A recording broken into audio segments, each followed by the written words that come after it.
Okay, Daggerfall. Today, we are going to be building a character with a custom class. I am going to be answering the survey questions, though, to generate my background, which means I will not have complete control over my character's background, but that's good, actually, because that introduces some randomness, especially in terms of what items I'm going to start with. So I kind of have to hope I'm lucky and let the game give me a good weapon. If the game does not give me a good weapon before my magic skills are good, then this trip through Privateer's Hold is going to be me running away and trying to find the exit. If I get a good weapon, then I'll be able to kill most of what I accomplish, and we can like really go through and explore this place and talk about all the little cool mechanisms. Privateer's Hold more than anything I know, because Privateer's Hold is you always start in this one place. So it's like after, like at first it's very hostile, but after a while, a couple runs, it's kind of your friend. You get to know all the little mechanisms, like, oh, this is actually a secret ladder, or it's a secret elevator if you pull this lever over here. Anyway, so new game. This has FMVs in it, and the FMVs are amazing, so I'm not going to talk over them. Okay, so of note, this is an Elder Scrolls game, so it has all the Elder Scrolls races. There are three weirdnesses actually. One, you don't see Orsinium on here, which means you can't play as an orc. There's a story reason for this. It is because the orcs don't have the country of Orsinium yet. They are sort of wanderers in other nations, and the orcs are a big faction in this game. If you played as an orc, it kind of wouldn't make story sense for you to know the emperor or to be on the side you are. But you can side with the orcs. In fact, by your actions, you can cause the country of Orsinium to be created. But it doesn't make sense to play as an orc. So let's just get a little bit of this going. Okay. Weirdness number 2. The Khajiit are in this game, but the Khajiit are a lot more human-like. They're not just like straight up walking two-legged cats. They are a lot more like humans with cat qualities. They kind of retcon that a little bit in the subsequent games, and they say that depending on what moon a Khajiit is born under, there are different forms that a Khajiit can take, anywhere from like house cat to giant cat to the normal kind of Khajiit we see in the games, all the way to like very human shapes. So they kind of go like, oh, this is technically canon, but the Khajiit look weird. Weirdness number 3. If I click the Imperial Province, nothing happens. By the story, you have to be a foreigner. You are not allowed to be an Imperial subject. You are not allowed to play as the race Imperial. Just straight up. That doesn't work.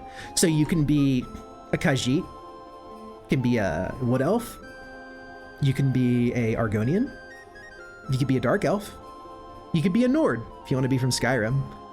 You can be a Redguard from Hammerfell. Hammerfell looks really cool in this game. It's like, even with the limits of this game, it's basically like North Africa plus like 1001 Nights, like sort of like Arabian fairy tales plus North African kingdoms.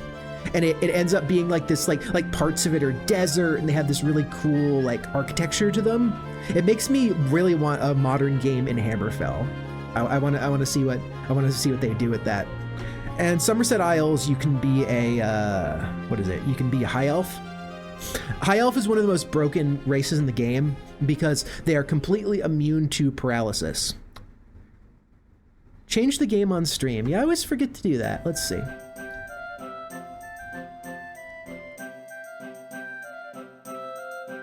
Stream information.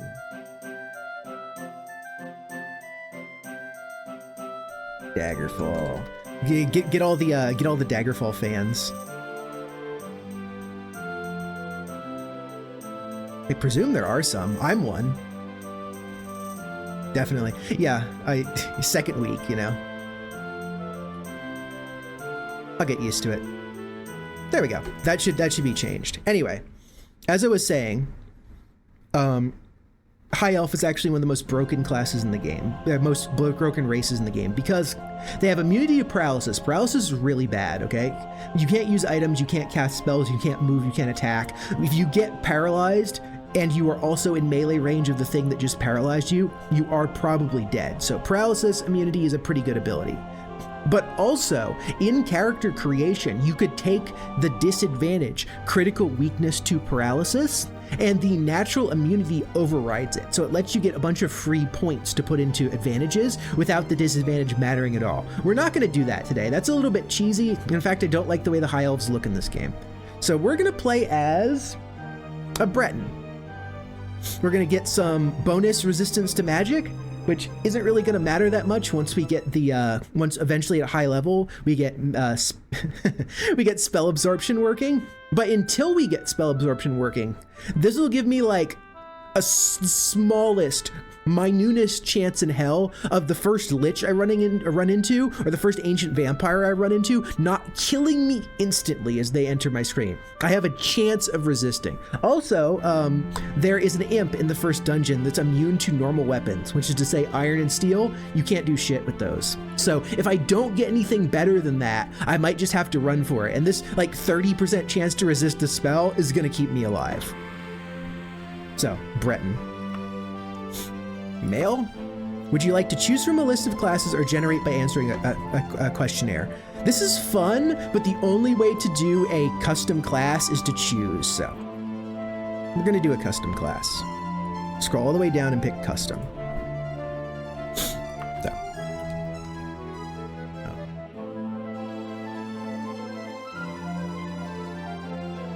Interesting. There we go. I didn't lock my controls correctly, so I was accidentally activating hotkeys there for a second. There we go. So we'll be a scholar. That's like a reasonably neutral name, because people refer to you as what you are. So people referring to you as a scholar kind of makes sense. You know, I don't want to write custom class and people will be like, I could see you were a custom class. Like that sounds funny. So we're at least picking something. Okay, for my stats, it's a good mix between min-maxed, but also kind of not too strong. So we're dropping strength entirely because of roleplay. You absolutely want your strength as high as possible for damage and everything else, but we're doing it. We're dropping our agility, like, completely into the toilet. I believe that agility really only affects your chance of dodging, but it doesn't affect your chance of dodging very well. A lot of the things that you expect agility to do are actually done by the speed stat. That's why we're going to be going very low agility, which is to say this person's going to have very low dexterity, but they're going to be very good at running away. And being very good at running away in this game is actually pretty useful. The amount of time that you're on foot, there's a considerable amount of it. So we're going to bump this up to 65. That's not the best because most of these skills only take effect in units of 10. So 65 is actually very similar to 60 for how much bonus HP you get per level from endurance. But 65 is like, you know, I can put 5 points in that later. It's not a big problem. Personality. This is not perception. This is personality. Lowering it by 10 means that people won't absolutely hate me, but they'll probably consider me a bit of an asshole. That's fine. I should still be able to talk to nobles. If you crater your personality so badly that you can't talk to nobles at all, then you're gonna have a bad time. Okay, luck. We're going there. We're setting luck to minimum because I want to prove a point about what luck does and what luck does not do. I do not believe that luck affects loot. So we're going all the way to 10 with this. Now, I just need to go to, let's see. Speed is maxed, absolutely. Speed is running, speed is also attack speed. So since I'm going to be primarily using a dagger, I should be able to get a ridiculous number of attacks. But my most important stats here are going to be int and willpower. Intelligence being how much spell points I have, I'm going to need that because I'm going to be using magic as a crutch to cover my weakness in a lot of fields. Willpower is the ability to resist spells, but it's also something to do with spell casting, like percent chance. Either way, you want willpower to go up there. So this is reasonable. Let's see. Low int does not make you unable to speak, but really, really low personality makes everyone tired of your bullshit immediately. So like, if you have like personality 10 and you go talk to a noble, they'll probably just go, get the hell out of here. And like, you'll just like fail the quest that needed you to talk to that noble. And that's real bad because like a lot of the game is going to nobles. Like you have to understand this, the factions that are in play. This game has a complicated faction system where gaining rank with one faction lowers rank with factions that don't like them. So being in good with at least some of the noble powers is like required. Otherwise you won't know what's going on. So let's see. We're going to go like primary skill, short blade. That is not an optimal choice. Long blade is almost always better, but I feel like I can visualize this guy that I'm making carrying around a dagger and knowing how to use it a lot more than I could expect him tromping around with a big sword. So we're just, I can make it work. I can make it work. Okay. My two primary schools of magic are going to be destruction and mysticism. Destruction as in blowing stuff up. Eventually we're going to get fireball and it will be glorious. But mysticism in this game is kind of a catch-all one, but it includes the open spells. So messing with stuff without actually like altering its physical capabilities.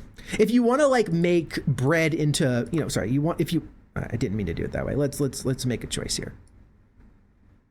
I kind of had these in an order, so let's go here. So this is going to be, is it?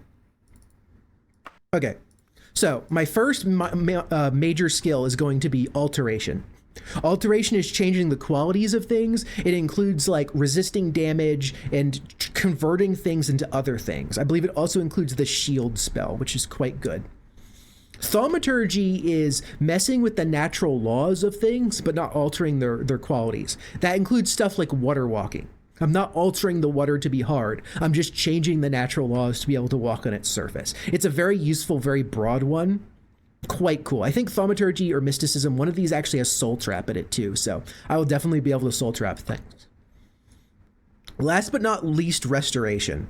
I'm not going to have a good amount of regeneration. I'm not going to be a naturally healthy person. So I'm going to have to focus on restoration to cover a lot of my problems. So I'm rapidly going to be leveling up restoration, so I might as well have it contribute to my leveling process. My worst magic school, but still not that bad, is going to be illusion. It's got invisibility. It's got some other ones. I'm not a big fan. Okay, this guy's not terribly combat oriented though. So I'm mostly going to pick stuff that reflects that. I'm going to pick stealth, which is just the chance for you to be noticed. At what distance are you noticed? So that's pretty useful generally. I'm going to put running in here, mostly because it gives me a boost to my running skill, but it also means if I just run everywhere, eventually running will start contributing to my level ups. So I'll consider that. I'll consider that reasonable. And then, okay, so I'm just going to put mercantile in here. I've never done this before, but mercantile determines the prices you sell at and the prices you buy at.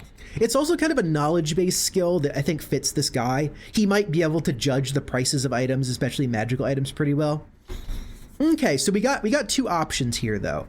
Now, what I probably would like to do in these ones is I'd like to put some language skills in. Language skills are not the most useful, but they are...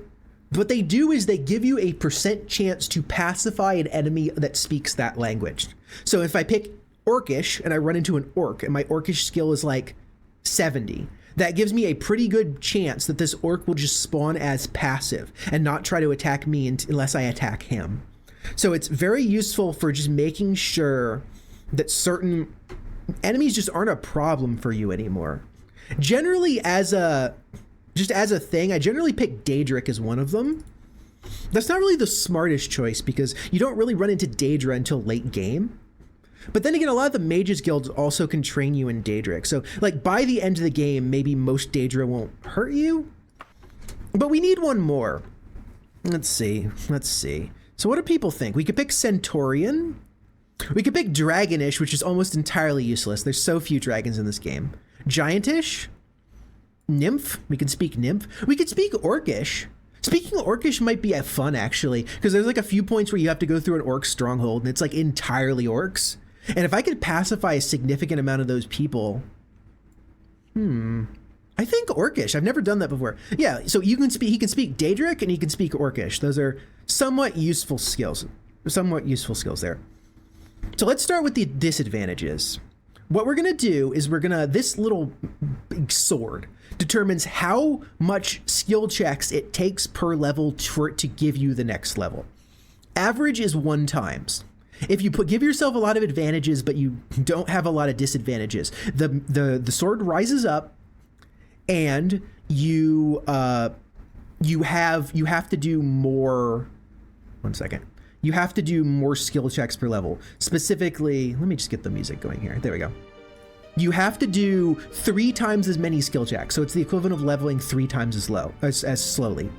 If you put a lot of disadvantages and not a lot of disadvantages, you actually level faster than normal. So for the purpose of this stream, I'm going to have the sword as low as possible because having to level grind on stream is boring. So we're going to do this even if it results in my character being a little weaker. So I did this mathematically. Oh. Thank you very much. Oh, believe me, I will have plenty of that in the starter dungeon. So you can have a weakness, you can have a phobia, you can have a low tolerance too.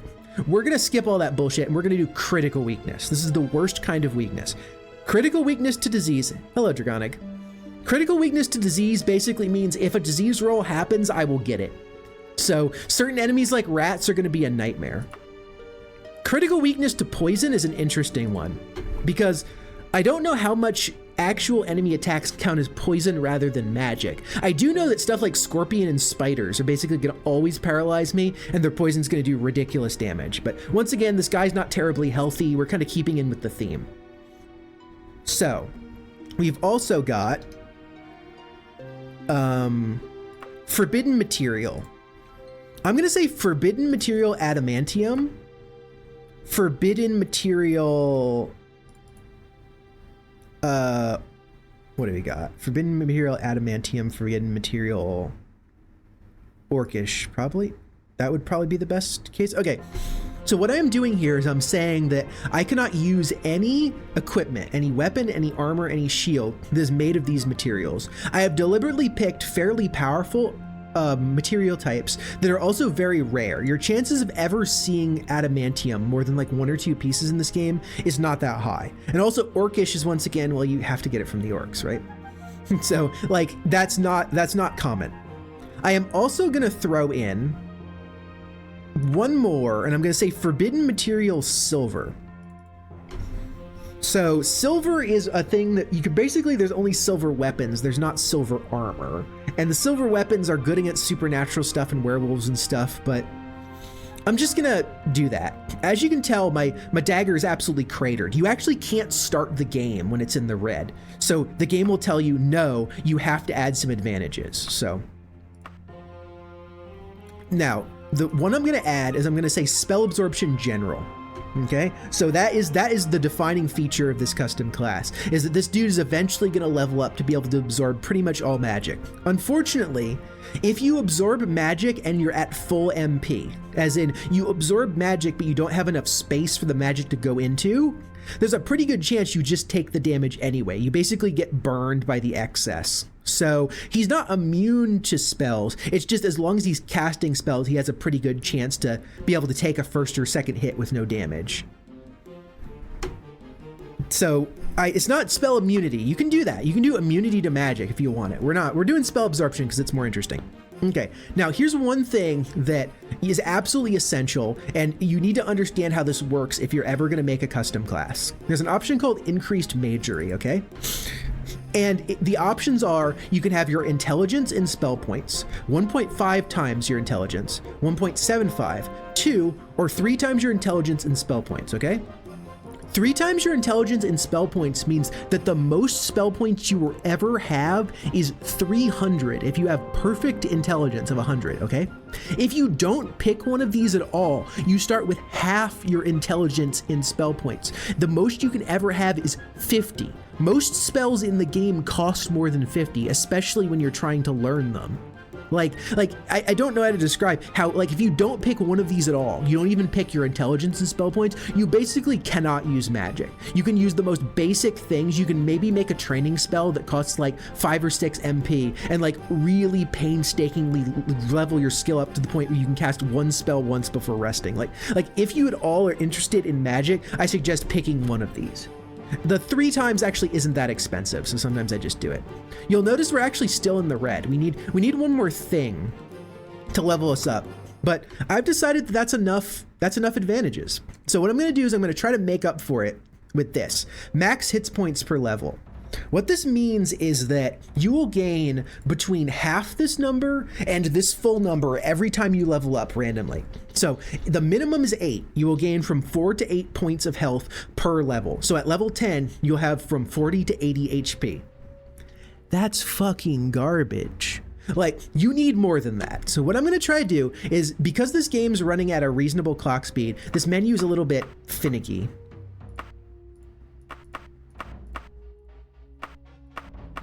Come on. Yes, okay. So if I hit exactly 14 points per level, that means I'll get between 7 and 14 HP per level I gain. It also puts me precisely at the easiest number. I had to do the math for this one. So that's what we're working with. 14 HP per level is a reasonable amount of HP with a reasonable amount of endurance, so I actually get a couple bonus points on them. Probably I'll get between 8 and 15 points per level, with my endurance providing an extra point at the bottom and top. But otherwise, I'm gonna not be very strong in combat. I'm gonna not be terribly accurate. And if luck does anything, like bad. I wanna say the game describes luck of 10 as hopeless. That's how we're gonna be. So, okay. Would you like to fast start your character by generating your character's background? No. Would you like to choose your character's career path by answering 12 important questions? Oh, absolutely. Absolutely. We're doing this the fun way. So. I'm having... There we go. So, what school of magic have you been studying the longest? Destruction, restoration, illusion, alteration, thaumaturgy, mysticism.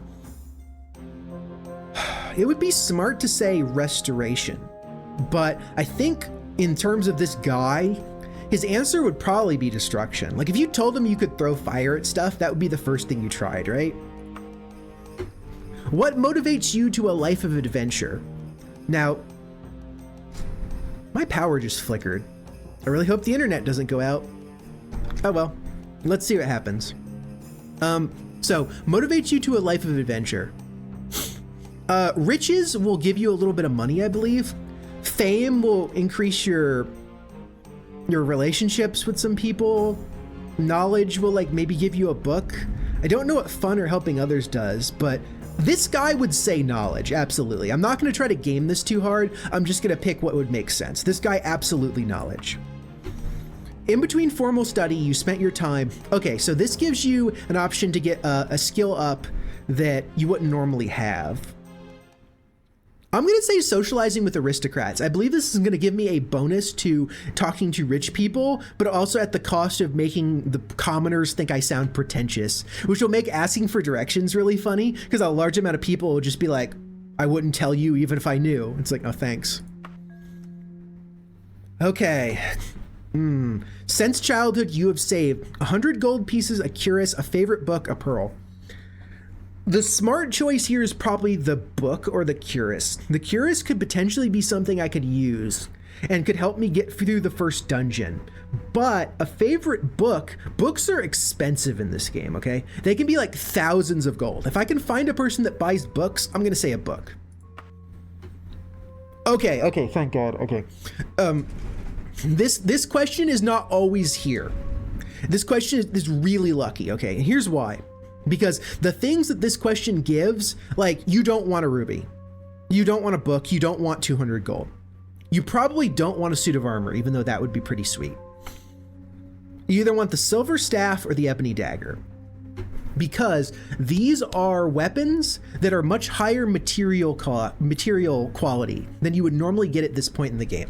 We're absolutely taking the ebony dagger because ebony is stronger than silver, and I have the ability to use daggers, but I have a complete inability to touch silver. But ebony dagger is the best starting weapon in the game. There are 2 questions that can give it to you, and they're not guaranteed. Correct, yes. It's a dagger though. It's the worst possible ebony weapon, but it means it cuts through a lot of the enemy's immunity to natural weapons.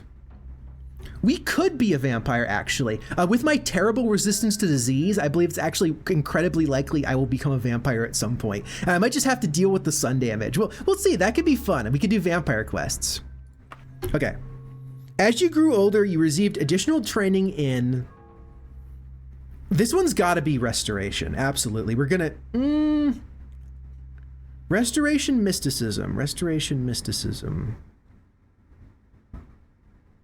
Restoration is harder to train up because you have to heal yourself. You have to be damaged first. Okay, as a child, your nickname was Rabbit, Guppy, Quicksilver, Scrapper, Monkey. All of these give a bonus to a certain skill. You can kind of figure it out. Rabbit is jumping. Quicksilver is running, Guppy is swimming, Scrapper is hand-to-hand, I believe, and Monkey is climbing. Let's be Quicksilver. Yeah, let's be Quicksilver, because having more running, once again, like, we're gonna be doing this a lot on foot until we get a horse. Horses are not that expensive. I kind of want a cart, though, so I can carry stuff around. You'll see. Okay. You are friendlier than most with harpies, giants, dragons, nymphs, daedras, spriggans, centaurs, or imps. I think this guy would probably be a little bit more friendly with daedra than any sane person would be. So we're gonna pick that. That just gives a bonus to your language skill. Of all the disagreeable types, you have the most personal hatred for sanctimonious priests, diabolic wizards. That would be a hilarious one to pick. Just the Mages Guild hates me even though I'm basically a wizard. Stupid peasants. That's a bit of a bad one if we say stupid peasants, because it means all the normal people we talk to are going to kind of hate us. Power mad robber barons. I think that just makes merchants hate us. Or immoral assassins. Oh God, not peasants. Assassins just makes the Thieves Guild hate us. No, sorry, the Dark Brotherhood hate us. But like, I don't know if I want the Dark Brotherhood to hate me. I'm gonna say priests for now, even if I end up joining a temple later. I can overcome my faction restriction pretty easily, so I'm gonna say priests. Okay, you are intimate friends with, this just gives you more bonus stats. A rogue, a monk, a warrior. Honestly, I think I'm gonna say an assassin. I am friends with an assassin to give myself some short blade skill and maybe some sneak. Like, I'm gonna need that to survive early game, especially now that I have that ebony dagger. What god, if any, do you worship? This is flavor. It goes on your character bio, but it's not binding. That said though, honestly, the one I pick here is probably the temple I'm gonna pick, just for consistency. So, I don't want Julianos, even though that's an obvious pick, because I don't want to join Julianos' temple. Akatosh, the god of time, could be a fun one. Archée of birth and death.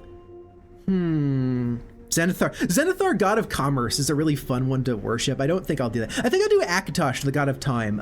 Literally the dragon god, the guy who Martin becomes in Oblivion. Yeah, I'm big on worshiping Martin. Poor Sean Bean, he always has to die. You have the most trouble. Oh no, okay. There's a problem here, okay? You can cause an underflow error with this question. I picked critical weakness to disease and critical weakness to poison, yeah? So if I pick, I have trouble resisting poisons, or I have trouble avoiding diseases, it will attempt to reduce my disease or poison resistance below critical weakness. This will cause it to overflow into my disease or poison resistance being like ludicrously high. It's basically, I can choose this question and become immune to poison or immune to disease. And I don't want to do that. That's bad. I'm gonna say getting along with others. That's probably gonna crater my personality even more. Oh God, okay. This guy's just a real misanthrope. Yeah, you basically become made of poison, and then like a snake bites you, and then the snake dies from it. That's what happens when you underflow and then overflow your poison resistance. That's not great.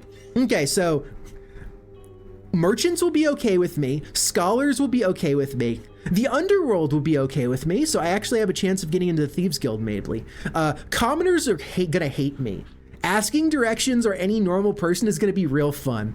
Nobility likes me though, so that means that we really, yeah, because the thing about these bad traits, the things I really like about them, is actually it's really possible to play like strange characters. Like you could straight up play a character that like can't touch iron and is like super weak to fire, but at the cost of like regenerating their health in light and like being able to breathe underwater, or like they're stronger but only in winter. There's like all sorts of really weird shit you can just pick as defaults and also add with magical items. It's a good character creation system. I wish a little more of this had followed through to Skyrim. I don't think it'll ever get there, but so I'm okay with this. Name thyself. Well, I have a name. I have a name. It is Lordcynic. It's me. He's not gonna look like a mantis, sadly, but you know, we'll do the best we can. Oh my god, most of these are terrible. I almost always end up picking this dude. He looks inoffensive. This dude just looks pissed off. Maybe I just picked the angry redheaded guy with the mustache. We'll see.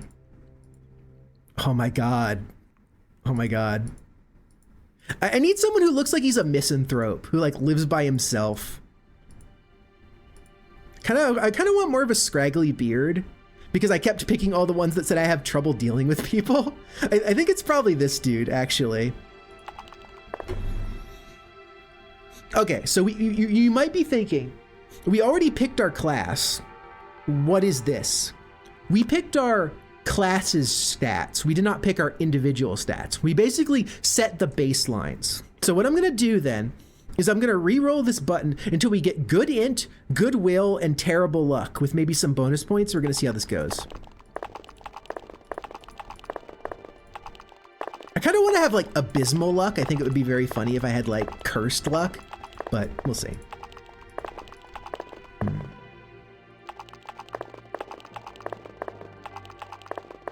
82. I don't think I can get below 10 on my luck. That's actually kind of sad.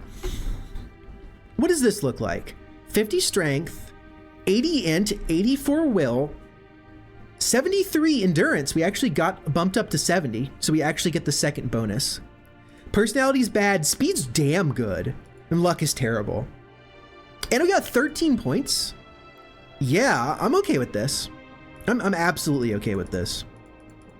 So I'm gonna choose intelligence over willpower, and I'm gonna dump the rest into speed. So we're starting quite smart, 270 spell points.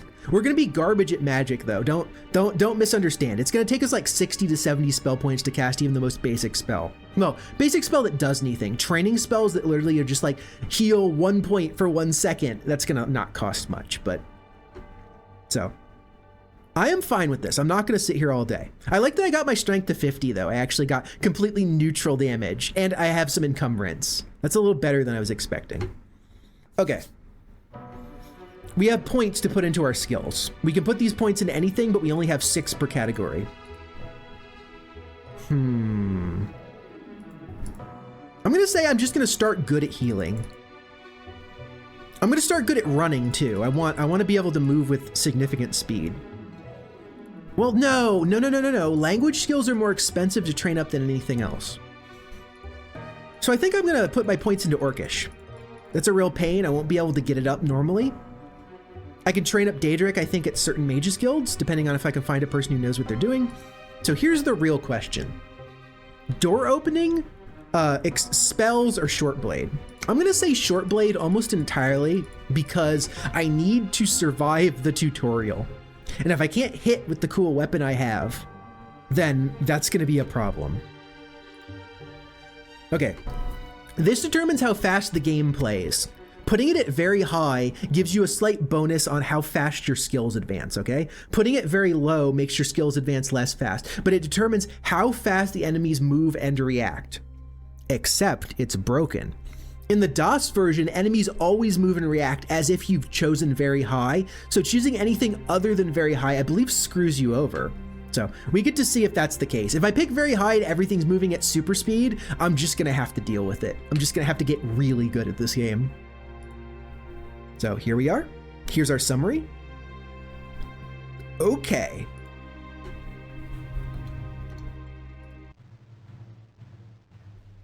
"400 years after Tiber Septim's reign, the beginning will meet the end, and the bloody circle will close at the Empire of Tamriel. The unworthy heirs of the Septim dynasty have allowed the bonds of the Empire to weaken and crack. Uriel Septim, the Seventh, cannot repair what his ancestors ignored.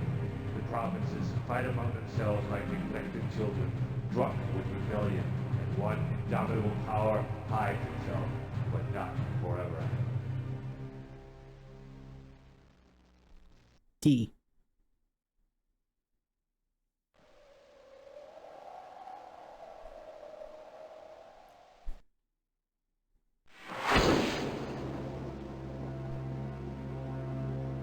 Excuse the gloom,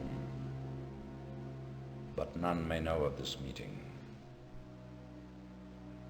The nature of my trouble is darker still. Over a year ago, King Lysandus of Daggerfall died honorably on the field of battle. Yeah. He was as loyal a subject, ally, and friend as you are. I did grieve for him, but his spirit does not rest.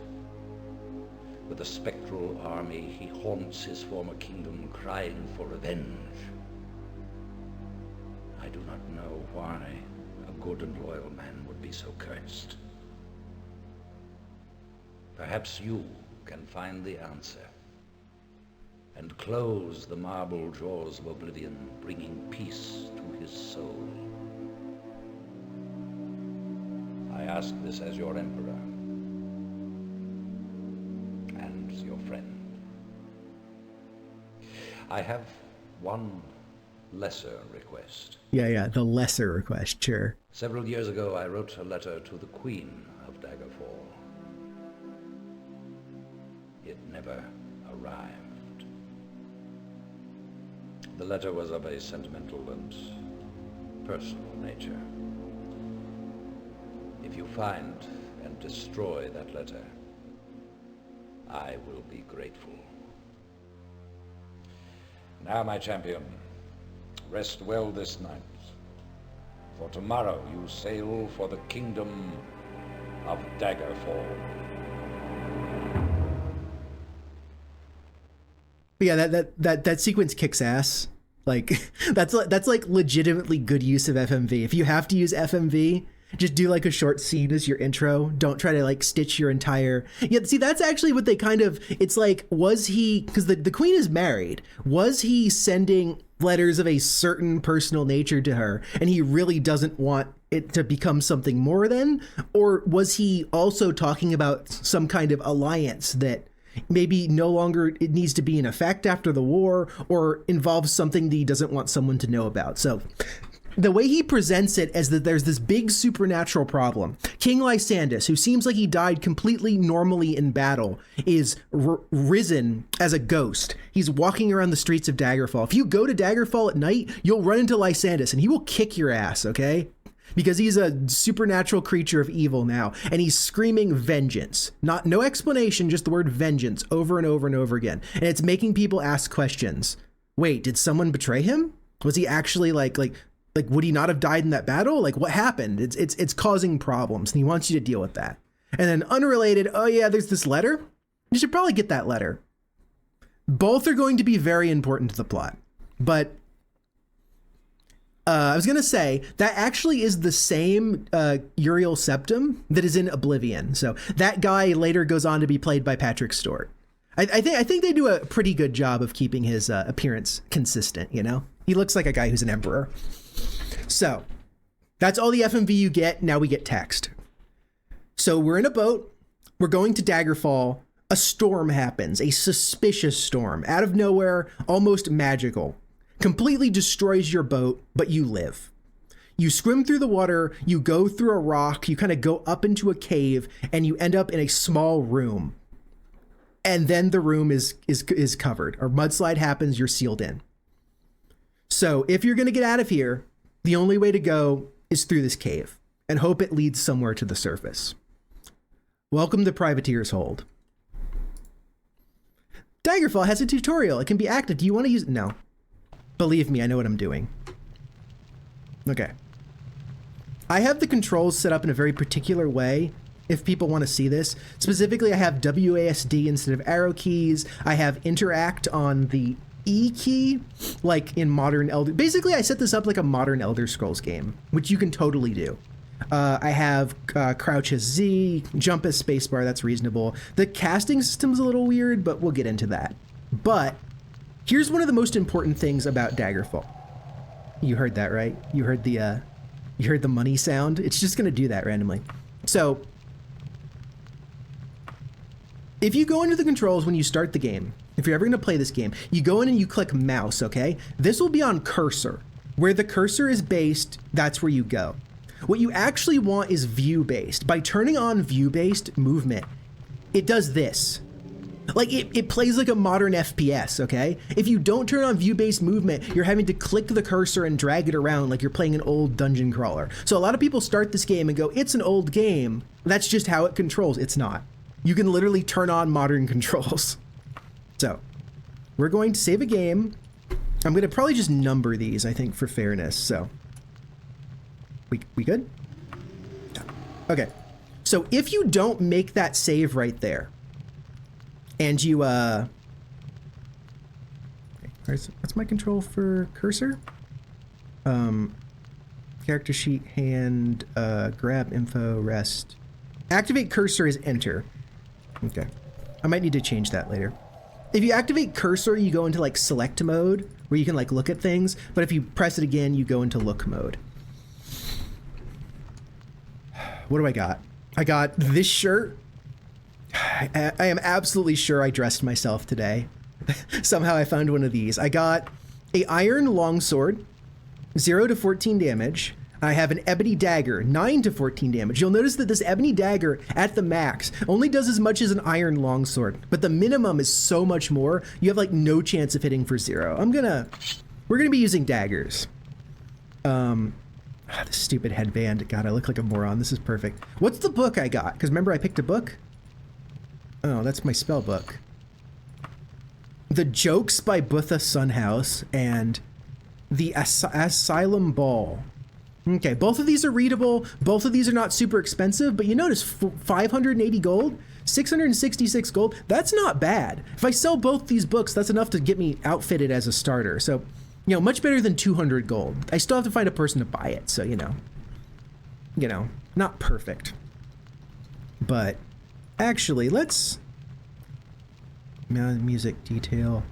I would like to crank the music volume more, but I think I'm just going to go with No. I have to play with the sounds. Too much of this game is sound-based, so it's going to sound a little stark and uncomfortable, but it's Daggerfall. The way it works is you press F, or whatever key it is, to sheath and unsheath your weapon. Then you hold the right mouse button down, and then you drag your mouse. I drag to the left, you do like that. I drag to the right, you do like that. I drag forward, you stab. Drag back, you do a smash from the top. Each of those attacks have slightly different abilities to hit and how much damage they do. I almost always try to go for the stab, because the stab is the most accurate. Man, I am already attacking super fast.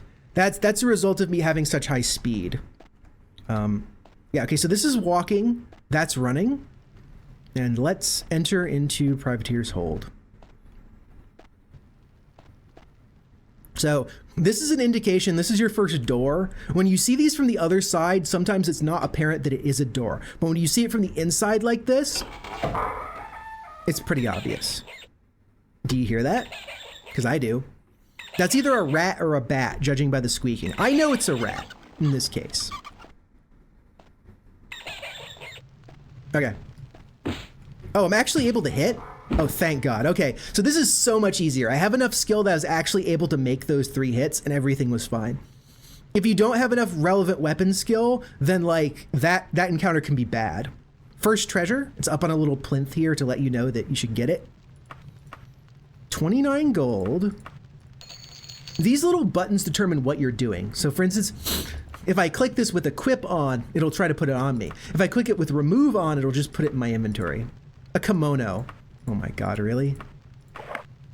Oh my God. Okay, I'm just gonna make myself look like a doofus until I actually get useful clothing.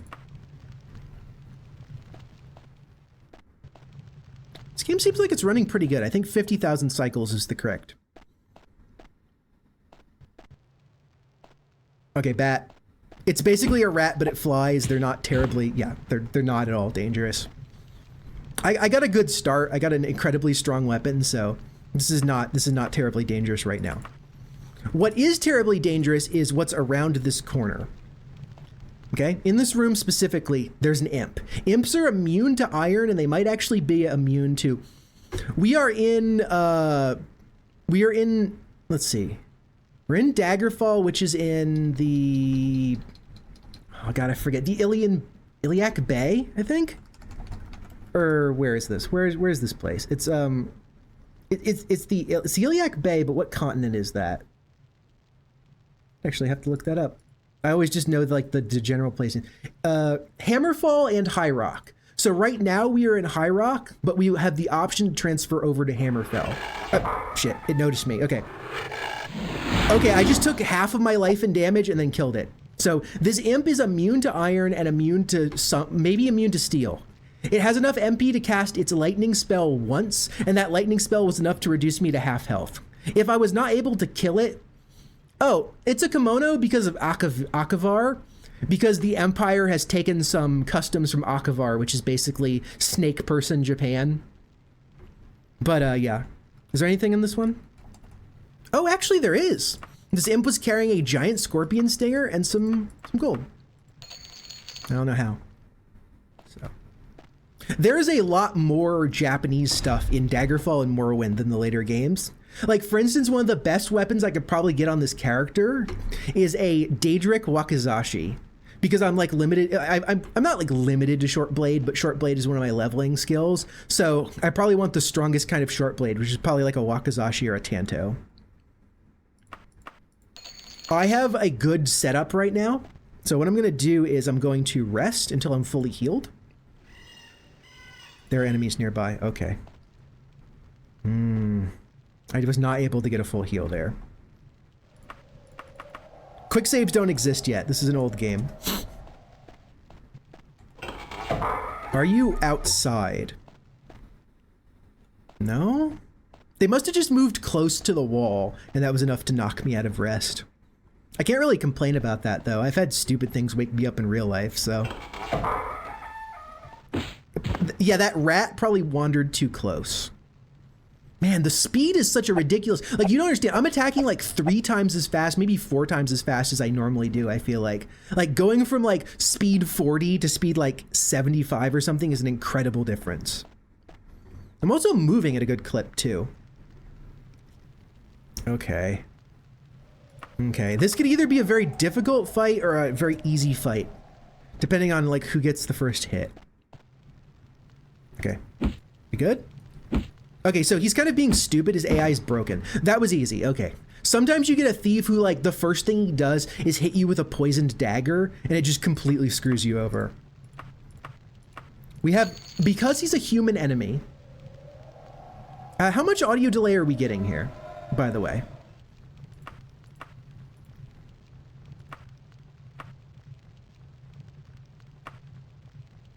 Because I can restart the stream if it's that bad.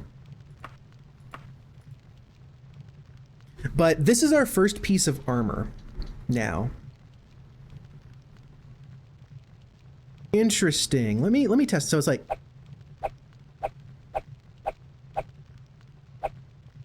is that bad for you? Interesting. Is anyone else seeing that, or is that on their end? The game audio is a little delayed. Interesting. Well, that might just be the way it is. I don't know why Daggerfall is behaving this way, but it sure is a game. So we have our first piece of armor. It's chain. Chain is actually a material in this game, not a type of armor. So there's no such thing as like dwarven chainmail. Chain is a material in the same way dwarven is. Chain is just slightly better than leather, I believe. So we'll equip that. Leather cuirass. Left arm, right arm, and a helmet. The helmet's actually a better quality. You can tell because it's +3. That means that this helmet is probably, I don't know. It's whatever the one is after steel. Iron, steel, something else. Oh, it's iron, chain, steel. So this is steel quality. Or something, chain, iron. Leather, it might just be iron. Yeah, like each armor has like specific ratings, and this sort of mess with all the numbers all over is very difficult to figure out what the fuck it means. I don't think it means anything in some cases, but oh my god, what the fuck is this? How dumb does this look? No, I gotta know, you could just be like bare shirt. You can also wear the sweater. You just be like a math teacher transported into another world. That works. These just exist. You know? They're around.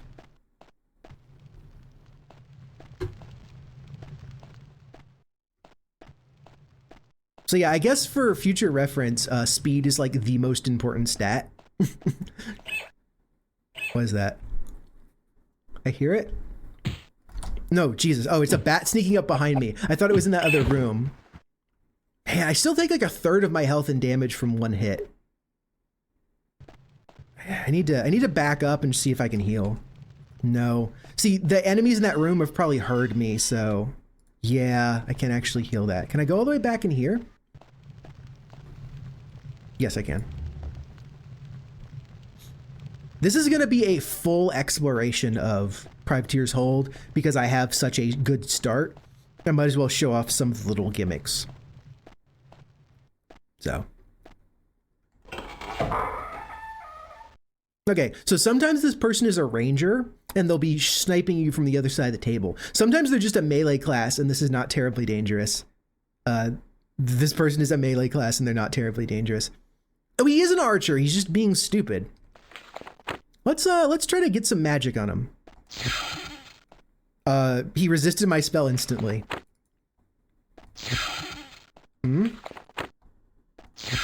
Nope.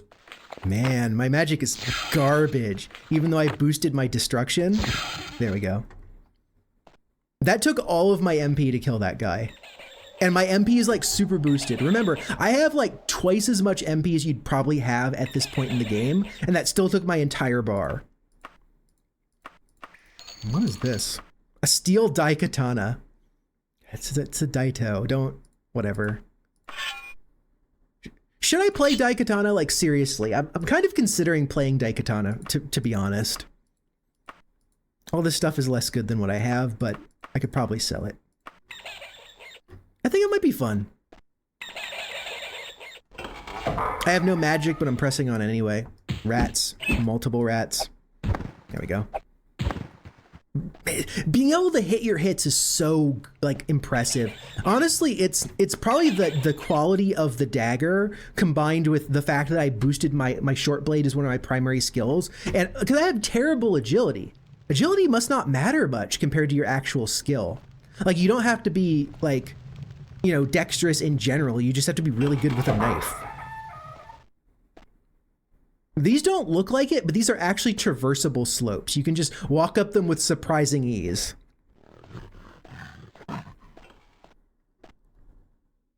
I hear it. I'm pretty sure it's behind that door, but I'm just gonna... Okay. So what do you think is in this tiny little area? I'll give you a hint. It's a tiny little room. What do you think is in here?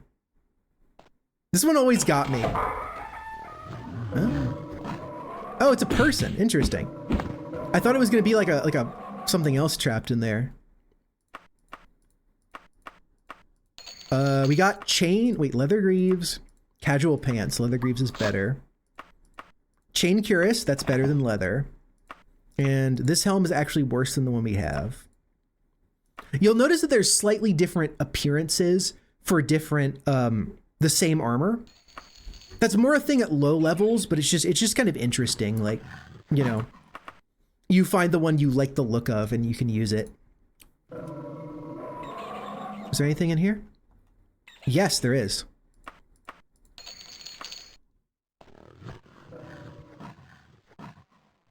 Okay, bats. That's not at all interesting. Okay.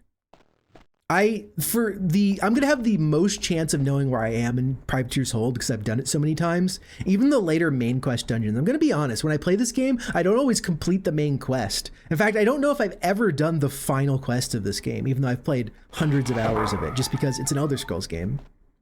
Okay, another imp. Don't you fucking dare cast your... Okay, that was a 30% chance. That was my Breton ability activating. The fact that it didn't just kill me there. A statue worth 175 gold. Some twigs. That's a pretty bad alchemical ingredient. And 2 gold. I know this one. I know this one. This one's actually, like, you see how there's something back there, but you can't actually get there? If you go to this lectern, I believe. Yeah, it's trying to teach you that there are things around that are switches that don't always look like switches. And they're not always required, but it's a good idea to understand that hidden walls and hidden switches are a thing. It's just 76 gold, but, you know, gold is gold. Which one's here?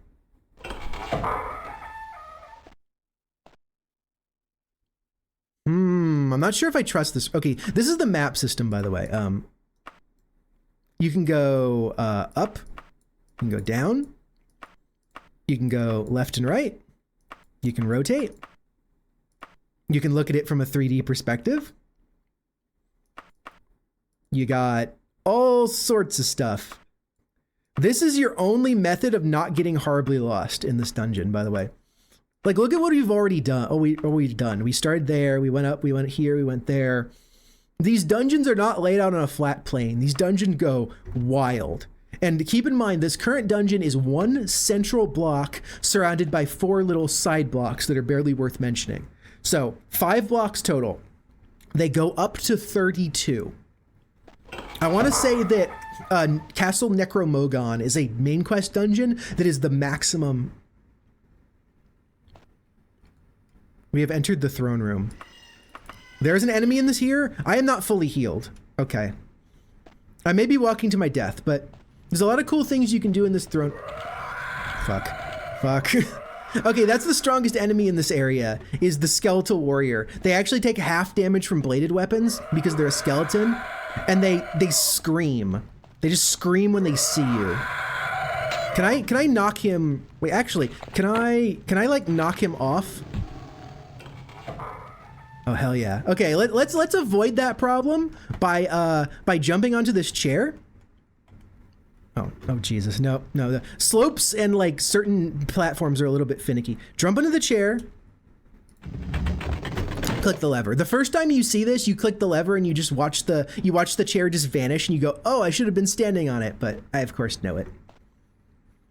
It's a little shortcut. It takes you up from the little throne room. Normally you have to fight your way into the throne room. I kind of took a side passage, and then you go up here. Which wraps around. I think it actually heads pretty conveniently to the exit. We'll see, though. We'll see. Jesus. Yeah, go away. Is this the exit room? Yes. Okay, so exits... Oh, God, an imp. I'm at low health, too. Can you not cast your spell at me? Oh God. Well, he cast it, but I don't think he like resisted. I think he legitimately missed. Like he cast it and hit the door instead of. Ooh. This religious item is worth 100 gold. I can't carry stuff anymore. It's too heavy? It's 2.5 kilograms. Okay, whatever. Makes sense. Is this just a skull? It's just a skull. It's not a treasure. So, let's step outside. Of course, it's the middle of the night. Great. These are what dungeons look like on the outside. Dungeons are almost always comically small for how huge they are. I understand they're mostly underground, but like look at this shit. You can walk right by it and not notice that that's the entire tutorial dungeon. First order of business. We're going to save the game because I'm going to try to rest out here and I'm totally going to be attacked by something. What do we got? I need my... Where is it? Bats at night. That makes sense. Okay, those are also very easy. I was expecting to try to get like mugged or something, just like a random person to walk up. Oh, Jesus. The level sound jump scares me. Level 2. We gain 5 points. And it looks like we got 10 HP because we went from 39 to 49. As far as my roll, once again, was from 7 to 14, I got 10. That's acceptable. At no point am I going to reload if I don't get good, like, things, by the way. I think I would like to, like, just as a joke, basically, I'm going to bump my speed up to 90 so I get the next bonus. 1 point in willpower. It is kind of dawn. Make another save. Now, there's a fun thing we can do here, in fact. If we look at the, wait. So if we look at the map here, each one of these is a province, right? There's so many fucking provinces, okay? This part is the Iliac Bay, and this part is Hammerfell. So you can actually go down to like northern Hammerfell. Each one of these areas, like let's click Daggerfall, for example. So the city of Daggerfall is in the Daggerfall province. This is the Daggerfall province. Each one of those dots is either a dungeon, a town, or a point of interest. This is what zooming in does. Like, each one of these areas, so you can like go like, oh, I'm just looking for towns, and it only shows you towns. These are all towns. Each one of these areas has that many dots. Probably the most useless province is the Hrothgari Mountains. Nothing important happens in the Hrothgari Mountains. It's basically like the sticks. It's weird mountain people. But look how many fucking towns there are in the Hrothgari Mountains. This is the rural area. Like, look how many temples. Look how many, there's actually, look how few dungeons there are, though. No one wants to live in the Hrothgari Mountains. But there's a lot of people in single person homes, though. Not a lot of cities, a lot of small settlements. Makes sense. Okay, so I just happen to know where I was. I'm currently here, I believe. Or no, I know what the name is, right? It's Privateer's Hold. So we can just use the search one. Privateer. Would you like to travel to Privateer's Hold? So. This one. No, that's Gothway. Okay, so we are at Privateer's Hold. Right here. Directly south of us, look how close these dots are. There's a town called Gothway Garden, okay? These are the 2 closest interest points in the entire game, kind of by design. So what we're gonna do is, we're going to show how long it takes to travel 1 pixel on this map, okay? We're not gonna fast travel, we're just gonna walk south until we get there. This is a good illustration of what we're working with. So we orient ourselves to the south with our handy dandy compass. And we just start going. Now we'll get to see how Daggerfall deals with randomly generated terrain, which is kind of badly, to admit. It knows how to make some low parts, some high parts. It knows how to repeat textures. It knows how to spawn random plants. You'll occasionally find enemies out here, but to be honest, this randomly generated terrain is mostly useless. If you play the Unity version and you play with some mods, the mods add a lot of like randomly generated like events that occur out here and stuff, and make the terrain a lot more interesting. But as it stands, this is just a illustration of what 1 pixel is like. So you have a good understanding of the size that we're working with. This map is the size of Great Britain. That was the intention of it. I want to say, in terms of square miles, it's pretty much not just England, it's the size of Great Britain. So, you know, quite a lot more countries than just England. I even have time to take a drink.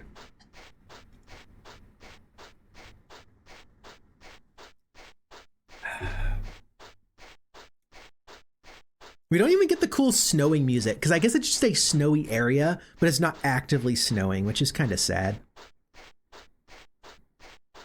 walk around the street. Oh, there it is. Okay. It had to load the little segment in. You are now entering Gothway Garden. And there it is. So about a minute of solid walking is 1 pixel. And 1 pixel on the zoomed in map, of course. The big map is made entirely of small maps. So, Gothway Garden. What would I like to do first? This is Gothway Garden, by the way. It's a very small town. It's a very small town. It's only got a couple shops. Like, who would live here? Oh, fucking hell. Okay, so at least you know the orange buildings are shops, the blue buildings are guilds, and the green buildings are taverns. But you don't know what any of them actually are until you've either been there before or you just ask people. So let's just get some music going. And we're gonna wander around town.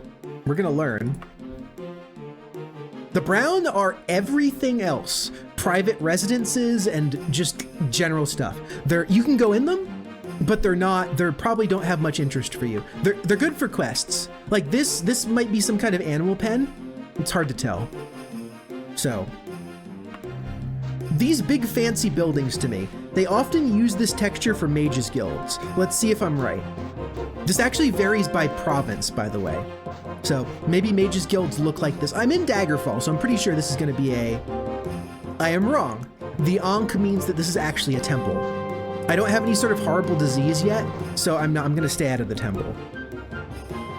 Use a dragon shout. Yeah, I'm sorry. I'm not the Dragonborn. I cannot use Thum. I can use some incredibly broken abilities, and eventually I'm gonna get some Daedric items. Like, don't you worry. I will find a way to become incredibly powerful. But I actually will probably kill a dragon in this game.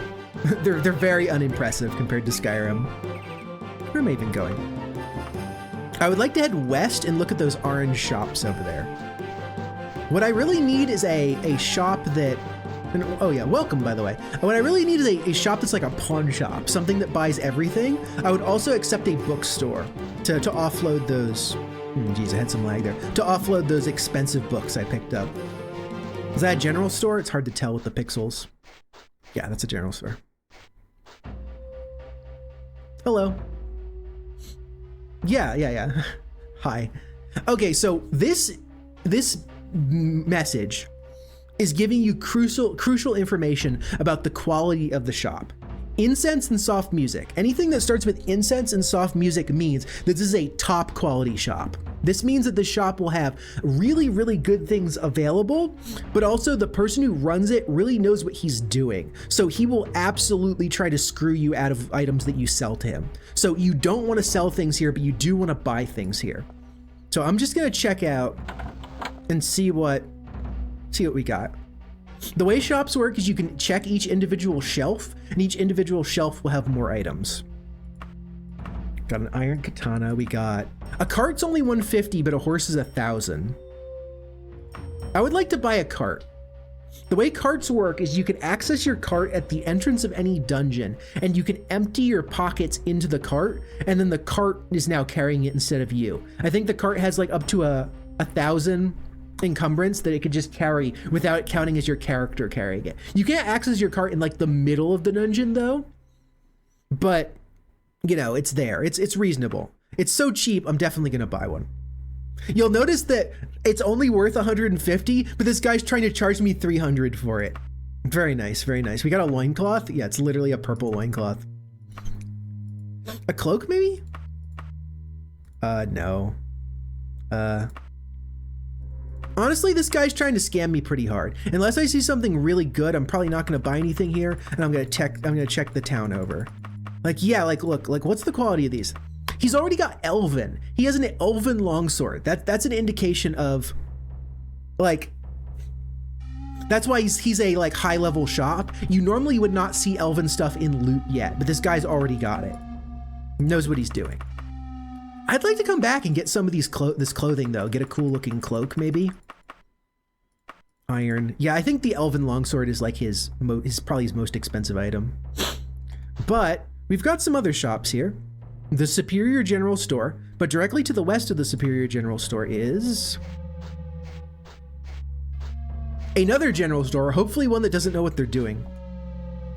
Straightforward and practical, adequate construction. That's like a mid-quality store. You can kind of get an impression. If it says like the store's like full of rats and everything's broken, that's a bad store. I might just bite the bullet and sell here, so. I need to talk to the man to sell things. I'm gonna sell all these weapons I don't need. I don't need that purple shirt. Oh, I can actually sell. Oh man, those books are really doing work here. I can give you 1,500 gold. Yeah. Oh, hell yeah. Okay. I would like to buy a cart. I would like to get something that looks halfway decent. The cloaks don't really add stats or anything, but like, I want my character to look decent in the menu, so we're gonna see. I might have enough money to buy a horse, actually. That could be fun, but I kind of want to get armor more than anything. A gray shirt. We got. Let's see how that shirt looks. You kind of mostly just under the armor. I'm not a fan of that one. Let's check out the other shops. Nothing super impressive here.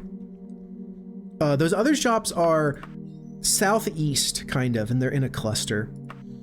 Shops tend to be clustered around other shops, generally. So you don't just, you occasionally find a shop in the middle of, these are what people look like, by the way. They kind of look a little horrifying. Like the enemies look a lot better than the NPCs, in my opinion.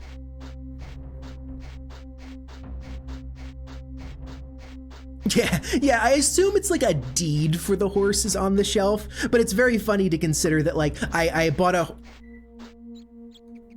cat? Oh, sometimes they meow at you. But that cat was quiet today.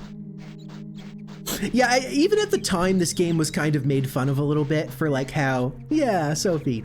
This game was made fun of for how kind of like crappy it looked. Like I said, this was the same year as Ocarina of Time. So imagine playing like that Zelda game in full 3D and then looking at these sprite people. What are you? Are you a bank or something? What are you? Yes, okay. So banks are a place that you can deposit money and receive letters of credit because gold has weight in this game. So after a certain amount of money, you want to have just like writs. Yeah, I know. I think all these sounds are from like sound CD libraries in the 90s. So like you get to notice them. The Bank of Daggerfall. Okay. Yeah, like I'm just saying this game is amazing. It is a real 3D game, but they did not have the capability to make everything a 3D model yet. So they went with 2D people in a 3D environment. But this is really a 3D environment. This game's super impressive and I love it. And it definitely is like a giant world. In terms of gameplay, it's super fun, but I don't think I like the way it looks now, but I know that some people at the time did kind of make fun of it. They also made fun of how better appointed than much, not fit for a king, skillfully crafted. This is the second best shop, I believe. It's still a good shop, which means I was smart to sell at the other one. This guy wouldn't give me good money for it. Blue? No.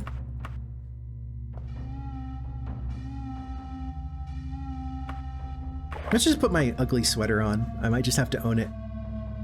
You'll notice I still have stuff like this. This guy doesn't want to buy a random statue. I have to find like the general store buys most things, but the general store does not buy everything. The store that buys everything is called a pawn shop, and they don't give you good prices, but they give you can basically sell whatever you want.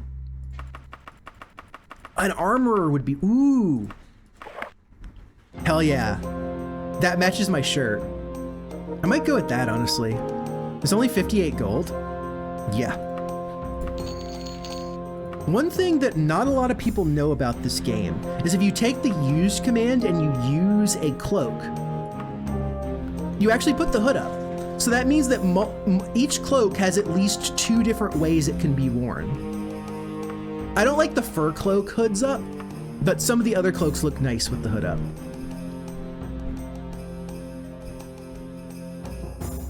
Yeah. Absolutely. Like Daggerfall is massive. Like we're gonna, and not only that, there's like this many dungeons available on the map, okay? Not all of them are visible yet. Like at some point I'm gonna kill a guy and it's gonna say I found a paper that led to this place, and I'm gonna write that shit down. I literally have a notepad open to write down the secret dungeons I find, and we're gonna visit that. Like we're gonna try to do everything we possibly can in this game, and I'm willing to take notes because like you kind of need to at some point. This is a Khajiit suit, which is a kind of a funny way to just say it's a cat suit. It's basically just spandex. I don't know why. I guess if you want to be a ninja, it would probably look pretty cool if you were making like an assassin or a ninja character. Not too far off from how the Dark Brotherhood dresses in later games anyway, so. Is this the... I'm now getting lost. No, that's probably...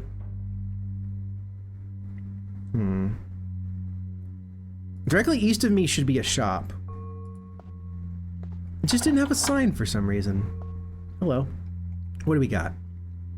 Anything good? This is just paper, right? Sometimes you see like a paper and the paper is actually a recipe or like a directions to a special dungeon, but generally in shops it's not. Huge. Like the person said above you, like it's like 62,000 square miles. It's like the size of Great Britain, and you could walk the entire thing. It's like multiple yeah. Like what? Like 20 hours or something to try to cross it on foot? Like you can, but it's completely impractical. It forces you to rely on fast travel systems which cost money and are dangerous because they come with like you can get attacked while doing it. You can arrive in not very good condition. You have to buying a boat. Yeah, it's like that makes sense. 60 hours. If you buy a boat, suddenly your fast travel costs are much cheaper because you're using your own boat. This is a formal tunic. I don't know about that. I'm not a fan of that. Not a fan of that one at all. Yes.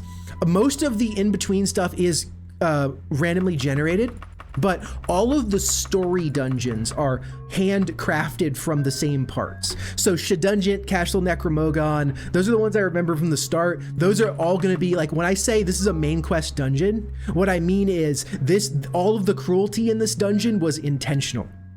All of the random hidden walls and almost invisible switches and quest items on the floor in the middle of this giant dungeon. All of this is on purpose. So yeah, that's gonna be real fun. I think Castle Necromogon is gonna be the first one that we really go to, because someone's gonna notice us and strongly request that we visit him. And it's a bad idea to disappoint the King of Worms. So we will go on a visit for that eventually. And that'll be a fun one. This is a silver claymore. Wow, you got some good stuff. That said though, I really need to avoid general stores, and I need to see if there's any better stores. There might not be. This is a pretty small town. There's one guild over there. There's two guilds over there. One of them's a temple and one of them might be a mage's guild. Hello, pig. I like the little 2D animals. I think they look quite nice. Just having livestock around your town kind of makes it seem a little bit more like lived in. Does this do anything? No.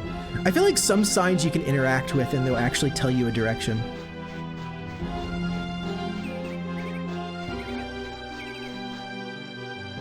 I'm still heading north, but I need to go around the outside of this building. And go over here. That's the temple. I'm just gonna go inside so I can mark it on my map. Oh, well, you're a very boring temple. There's no like dancing girls or anything. This must be what is this the temple of? No, I'll check when I get outside. The temples have dramatically different decoration. This is vanilla. This is running on DOSBox through RetroArch. This is the original version of the game, unpatched actually. Resolution of Zen. So that's probably Zenithar, I assume. So like commerce, they're probably a little bit formal. Yeah, this is the original game as described. I definitely recommend that people play the Unity version. It's just that I like to kind of do the real version as it is, and I also like the fact that running it through RetroArch lets me use all these cool CRT shaders. If I run into a absolutely horrible problem, like a game-breaking bug, I might have to restart bug. That's me. No, if I run into a game-breaking bug though, I might have to restart in like Unity or something, but I played this game for years before the Unity port was even out. Probably a decade before the Unity port was even out, so I means Mage's Guild. We're good. I'll be fine. This lock has nothing to fear from you. That's implying that the door is locked. It is 8:46 a.m. on Fredos, so it's Friday. So what that's saying is that mages don't want to get up early in the morning. It's 8 a.m. and like their doors are still locked and there's no one there to greet you. So you might think what you do here then is you just rest. You rest in town. Don't. Resting in town means that, how old am I? I am 32. Resting in town means that you actually are literally sleeping on the ground. Oh, thanks for the follow. You're literally sleeping on the ground, which is vagrancy. And that is illegal. And guards will hassle you over it. It'll only be like a 5 gold bounty, but it still means that you will be going to prison. You'll be losing your... Oh, okay, cool. But yeah, I know. I did not play this game when it was out, but I was technically old enough to have played this game when I was out. I played some DOS games, but Daggerfall was not one of the ones I had. Honestly, my first Elder Scrolls game was Oblivion. It's just, I don't know why I bought Oblivion. I didn't play Morrowind. I knew people that played it. It just didn't look cool. I played Oblivion, and then I played Morrowind, and then I was like, oh god, Daggerfall is even cooler. And I like went back and basically, I haven't played Arena. I mean, I have. I played a little bit of Arena, but I kind of don't like Arena. I think the first game is not as good as Daggerfall. And then Morrowind is good in a different way. Morrowind is a good game. So anyway, as I was saying, rest until fully healed will actually be me committing a crime, which means I have to loiter. I can't loiter more than 3 hours at a time, so I gotta hope that Morrowind's a good game. I gotta hope that, honestly, if I really like my Daggerfall playthrough, I could always just play Morrowind. That could be fun. I could play Morrowind as like a goofy character, like start off as like hand-to-hand, unarmored, and then by the end of the game, like max out my alchemy and enchanting and just become like a god who flies through the sky and smites people. That could be really interesting, like go from humble beginnings to like literal deity. Okay, so you get the same sort of store notifications for the Mage's Guild. So it's telling you that this Mage's Guild is better than average, but not perfect. What that means is that their merchants won't necessarily have all the best stuff, but they're pretty good. Are you the greeter in this world? Please let me join your guild. I know I don't have any reputation with you, but my stats are really good. Okay, I am worthy to become an apprentice. You can use the Spellmaker. They fix this shit in later games. The first thing you get to access to the Mage's Guild is the ability to make your own spells, okay? I have amazing power. I still need to buy spells to get the ingredient, like to get the type of magic. Like for instance, if I want to make a fire spell, I think I still have to own a fireball spell, but this gives me an amazing ability to make training spells. Really, really weak spells that will help me raise my skills really fast, because I will be primarily focusing on magic here. Lordcynic the Apprentice. Access to trainers and spellmakers. What you don't have access to is you can't make magical items. You can't enchant things. You can't, there we go. You can't even use the enchanted item merchant yet. There's a guy who just sells enchanted items. You don't have it. You don't have access to the library, which is just a bunch of books to read for free. And there's like one other thing you don't have access to yet, but Spellmaker is one of the most useful things the Mage's Guild does, and they literally give it for passing the requirements to enter. Ranking up in the Mage's Guild is based on the number of quests you do, but also how good your skills are. You can do an infinite number of quests. Yes. He actually voiced the same character that's in the intro to this game. Uriel Septim the Seventh But yeah, Patrick stored his Uriel septum in Oblivion. In this game, you need skills to rank up. So if your highest magic skill and your second highest magic skill isn't at least certain breakpoints, no matter how many quests you do, they'll never grant you the next rank. Also, they will not grant you the next rank within a certain amount of in-game time. So I think it's like you have to wait at least a week or two before they give you your next promotion. They don't like promote you up to the leader of the Mages Guild within a week, which is something that the later games kind of struggle with. It seems unrealistic. So. But it's not really a problem. So, save game. We are now a mage. We now have access to, I believe, the spell guy. I mean the person who sells spells. Okay, so I'm gonna have to learn. I haven't actually been in this mage's guild before. Woman with orb, what do you do? Woman with orb is the identify spell. Identify person, that's not useful. A man with completely cool outfit. I think you summon Daedra? No, you actually train, interesting. We're gonna use all these services are going to be useful. This is just the library. I don't have access to it yet, so I can't actually read anything. There's also an upstairs. Let's try to clear out downstairs before. What do you do? Okay, thank God. We have access to about 1,000 gold, I think. We need to turn 1,000 gold into the spells we need to start adventuring. Okay, I'm gonna say the most important one you can get is recall. Do you have recall? Okay, thank God. 500 gold for the ability to teleport. Absolutely, 100%, don't care. Okay. Now, I'm gonna say that I really want levitate, but what I really want is a damaging spell. So if we go over here and you right click, it actually shows you the formula. So fireball is 1 damage plus 1 to 7 damage per level. And what that means is your character level. So I am currently level 2, so this will do 1 damage plus 2 to 14 damage for everyone I hit with it. That's something, that's something. Let's try, it made the thing disappear though. Let's look at the results for Wizard's Fire. Wait, okay, so this is, Wizard's Fire is hitting only 1 target. Fireball is hitting multiple targets. So it sounds like even though this is not the most efficient spell in the world, I think I need to buy Fireball just to have some kind of damage. This means I don't have to stand next to people and try to shock them by literally grabbing them. This is like an at-range spell. Okay, what else do I need? I'd really like a way to breathe underwater. Water breathing, water walking would be a very important skill if I can get it.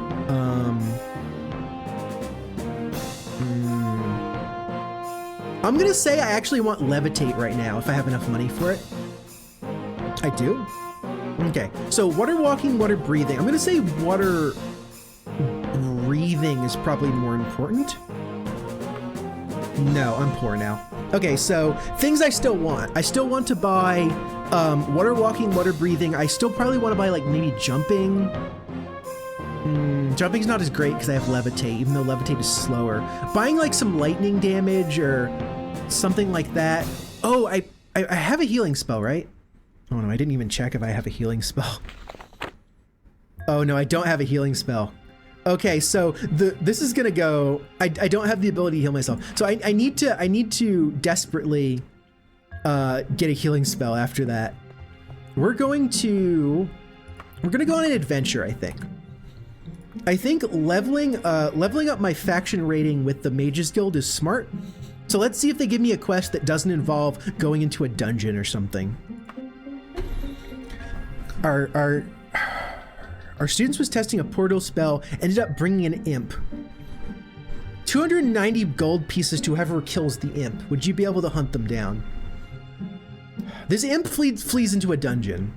You know what? Fuck it. Let's go for it. We're gonna learn what random quests are like. I don't know where the imps are or how many there are. People on the street know you have 28 days. Fuck you too. Okay. We now have to talk to people. Remember how I said the most useless thing about this character is talking? Hello. I'm gonna be normal.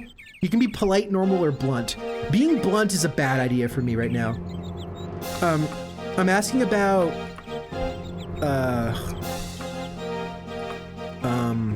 where is this? Oh, the Mages Guild. But I need to ask about, like, any news? Oh, okay, so it's in the rumors section. Those imps flew through here, headed to Castle Vladimir. That shit's getting written down. I'm not remembering that. So let me just open up my notes. So, supposedly, the imps are in Castle Vladimir. Okay, that works. Thank you very much. You were very helpful.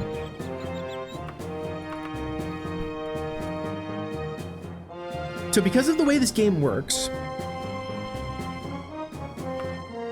we can just go here and we could search for Castle Vladimir, and it shouldn't be a special area. It will take 8 days to get to Castle Vladimir. Remember, we only have 20 days to do this.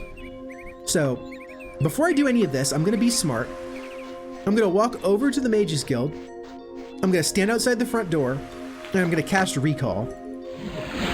I'm gonna anchor my position. This means I only have to spend 8 days going to Castle Vladimir. I can just teleport back instantly. So this will help me if I accidentally spend a little bit too much time in there.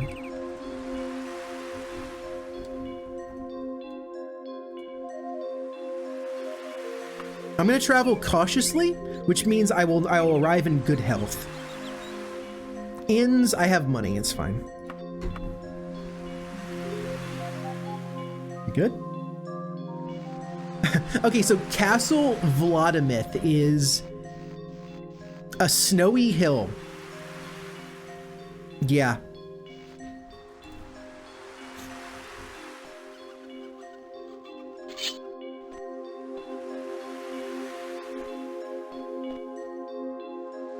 This is made of pieces that were used in Privateer's Hold. I recognize this ramp.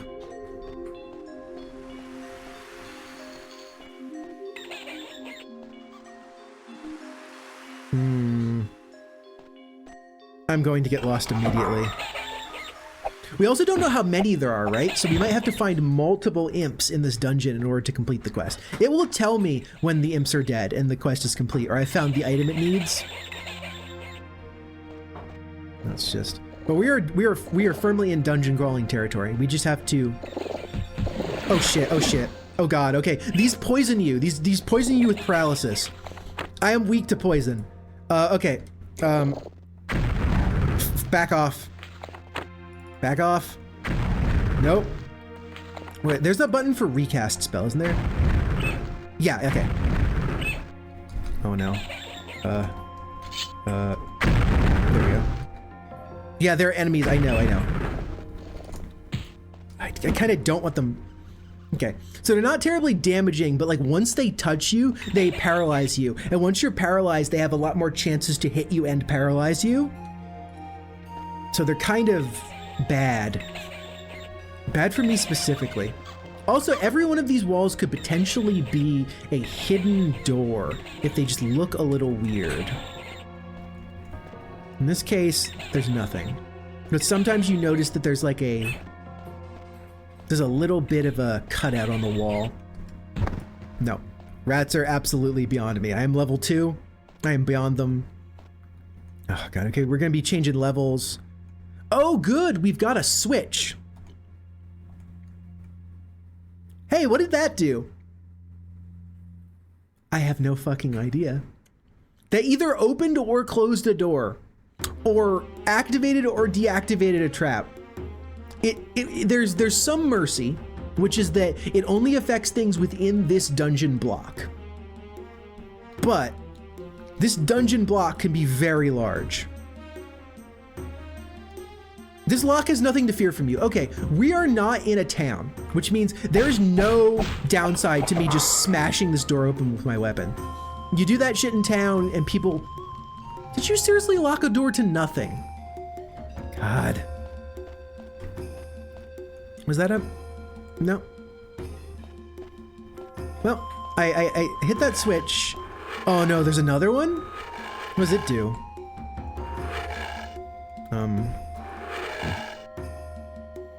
Well, it,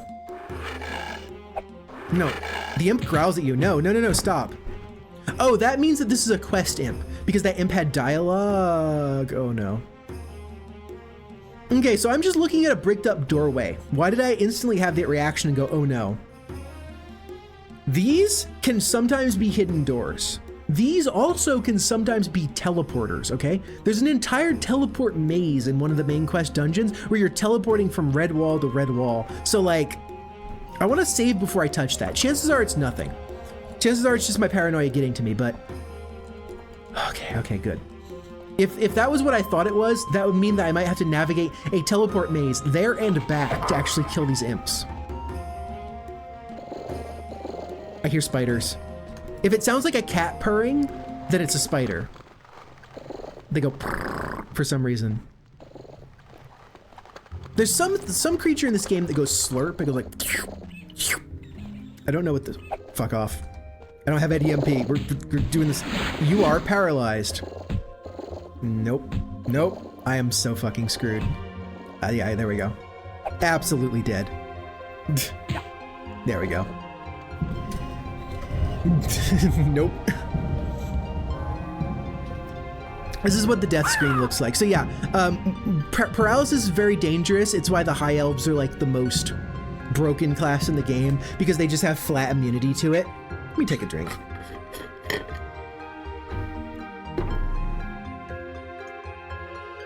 Especially for a class that's going to survive in melee. The more ranged you are, the less you have to worry about paralysis. But currently I don't have enough med. I do actually have one interesting interaction, which is that I have a spell that does damage in an area, and I also have the ability to absorb magic, which means if I use the fireball at close range, I will absorb my own spell, refunding the cost of the spell back to me. That means I can paradoxically really only effectively use the fireball at close range right now, because it's such a weak spell and I need to cast it so many times.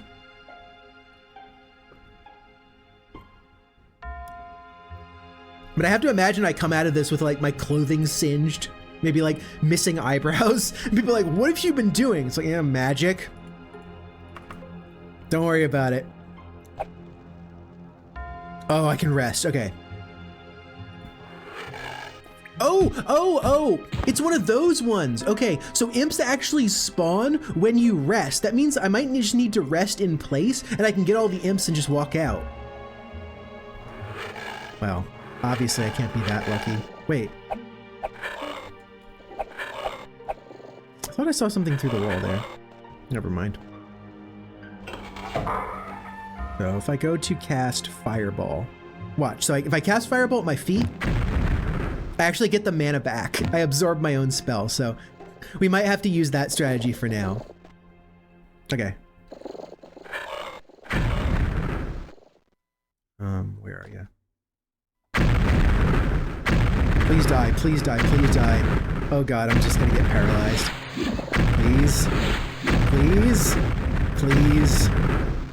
Oh my god, no. No, this spider's too fucking strong. Like, even with that cheese, I just don't have enough raw damage to deal with it. I don't have enough raw damage to deal with it. What do I do about spiders? I don't know what that... I don't... Yeah, I mean, I just wanted it dead. I don't think I cared about my own life at that point.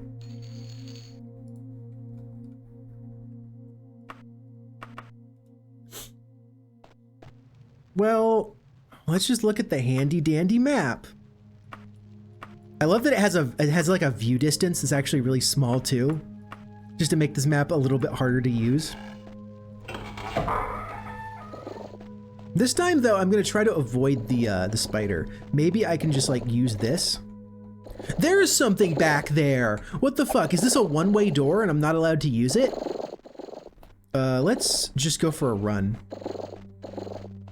It's generally a bad idea to run into the dungeon because it means you kind of lose track of where you've been, but I'm okay with it. I'm okay with it. It doesn't matter how lost I get because I know I have a recall. Wait. Someone has a pyramid. What the fuck is this? Oh, it's a hollow pyramid with stuff at the bottom. It has a little campfire down there. Oh, what the? Stop that shit. So I have levitate, so I will be able to go down and see what that is at least. Now let's check that out. Let's also switch the music over to be a little more appropriate.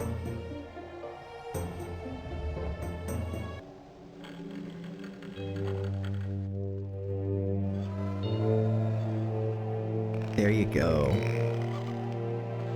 Levitate, please. You are now levitating.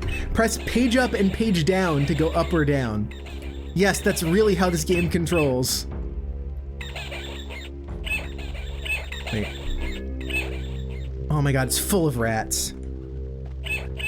Come on. Okay. And my spell's about to wear off, so I kind of had to get on the ground so I didn't take...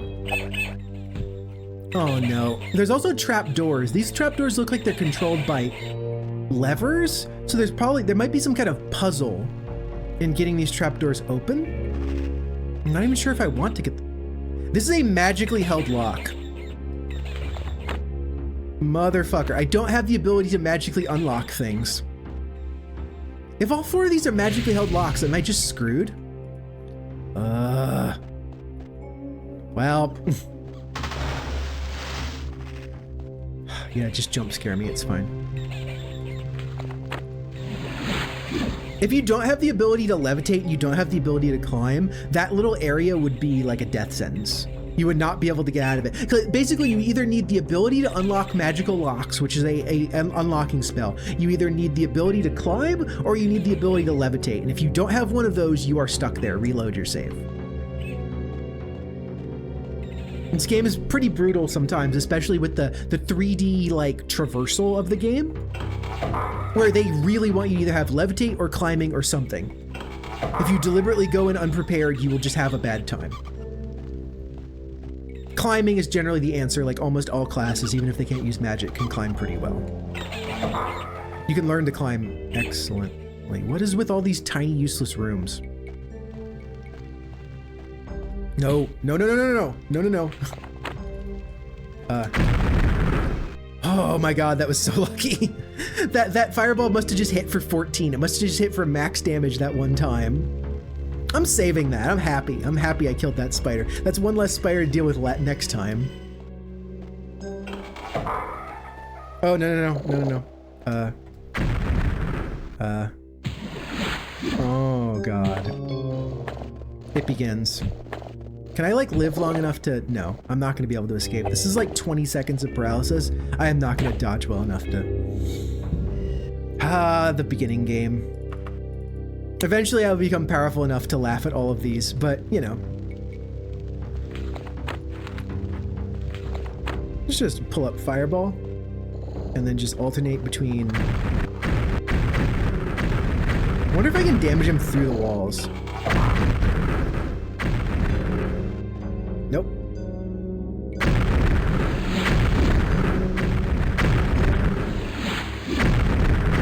Oh, he's dead. He's dead. He's dead, but I died right as I got paralyzed.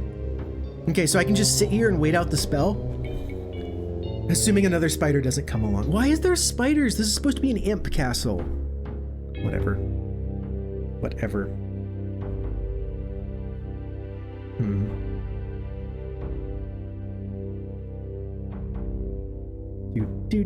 You can see the icon just there, and it blinks out. It's so insulting because the spiders don't even have treasure. You don't even get anything from fighting them. There are enemies nearby. Good. Can I please have a place to rest? I am firmly lost now. So what we're gonna do is we're gonna wander around until we kill all these imps, or I get incredibly frustrated and then we're gonna teleport back. Not all quests are successful. Sometimes they are very difficult for minimal gain. Remember, this is for 250 gold, by the way. and a small amount of Mage's Guild rep. You can get that by like going to a person in town and casting the sleep spell on them. Total time about 2 minutes. But this is a fun way to show off fun. This is a fun, in quotes, way to show off the dungeon system and how if you're unprepared, it will chew you up and spit you out. There's like, they are everywhere. What the hell do they do? I wonder if you pull all I wonder if you pull all the switches, it opens those trapdoors. I think I can hit him through the wall. If I just like line myself up. Nope, he's still alive.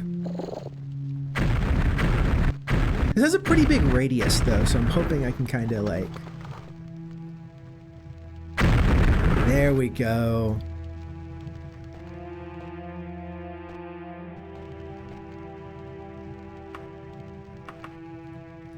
Spiders and scorpions are possibly the worst possible thing for me to face right now, and I love that we got a spider dungeon. I mean, like vampires or something wouldn't be good. Zombies would actually be really bad. They're incredibly durable. I would just probably like throw all my spells at them and nothing would happen. Fuck off. No. You're not pushing me in the pit. Oh, there's 2 of you?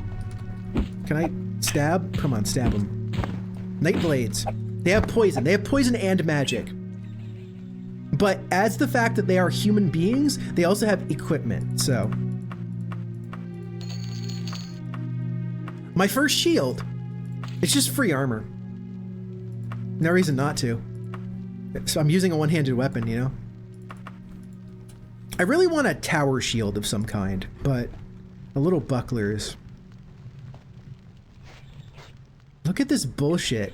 So we've got an elevated section that goes into a natural cave.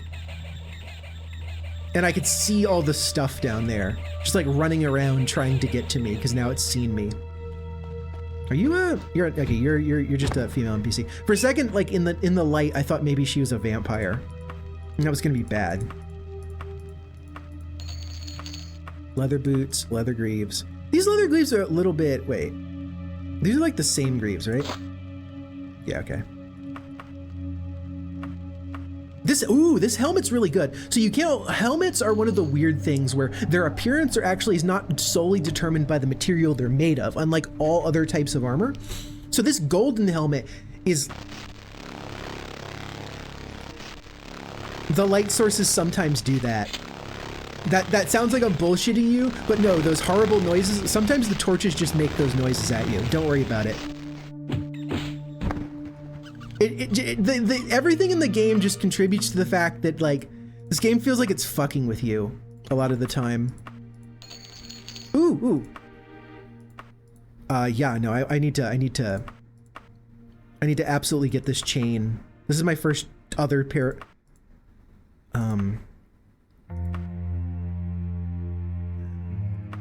I need to get this chain arm.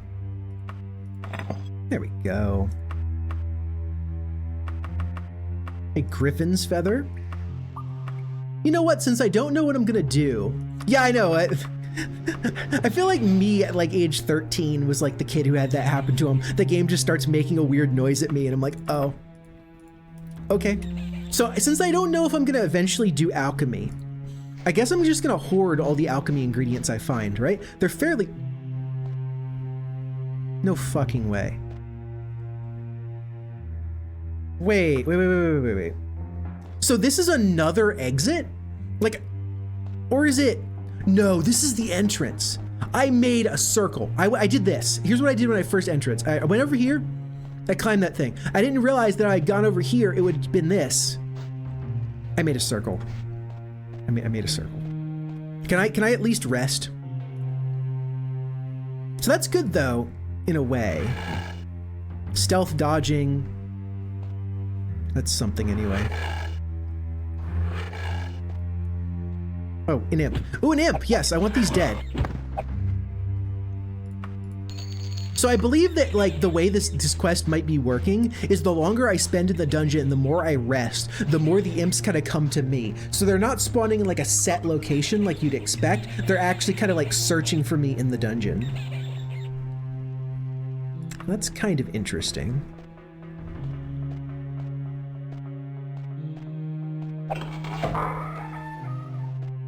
No, that's just a weird little closet. With nothing in it. We got a torch. Is this interactable? I have to ask, because sometimes they are.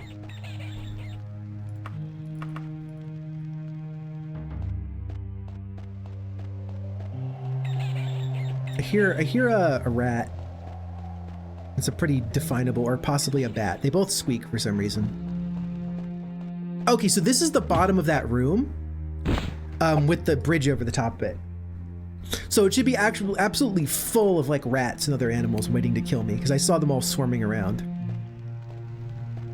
Of all the dungeon types, I feel like the natural caves mess with me the most, because they don't have the nice 90-degree. Oh, I actually got a sneak attack on that guy. That's the first time that's happened. Thanks, sneaking skill. He was completely unaware until I hit him. That's the way sneaking works, by the way. It's basically just passive. It just triggers like enemies' chances to not notice you. This Ebony Dagger is amazing and will continue to be amazing for probably the next couple streams before it starts getting outclassed. So I'll absolutely take this ability to just tear through level 1 enemies like rats.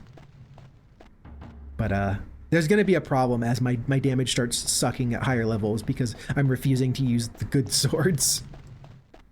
So we'll see how it goes. Can I just walk up this wall? I can, right? Climbing skill. You can basically do whatever you want.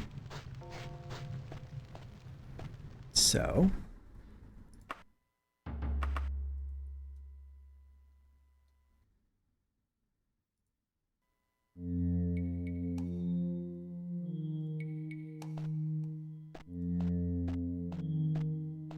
I've already been here. So I'm going to retrace my steps back up and try to get into a different block of this dungeon. I think we've already been in 2 of them, maybe? We've been in this brown one most of it, though. No, I just made a mistake. Oh, thanks for the follow. Pango. I just need to... Honestly, I could rest again. Maybe I'll get another imp. I can put this to the... Yeah. It's definitely looking like that kind of quest. Where you just get the imps kind of following you around.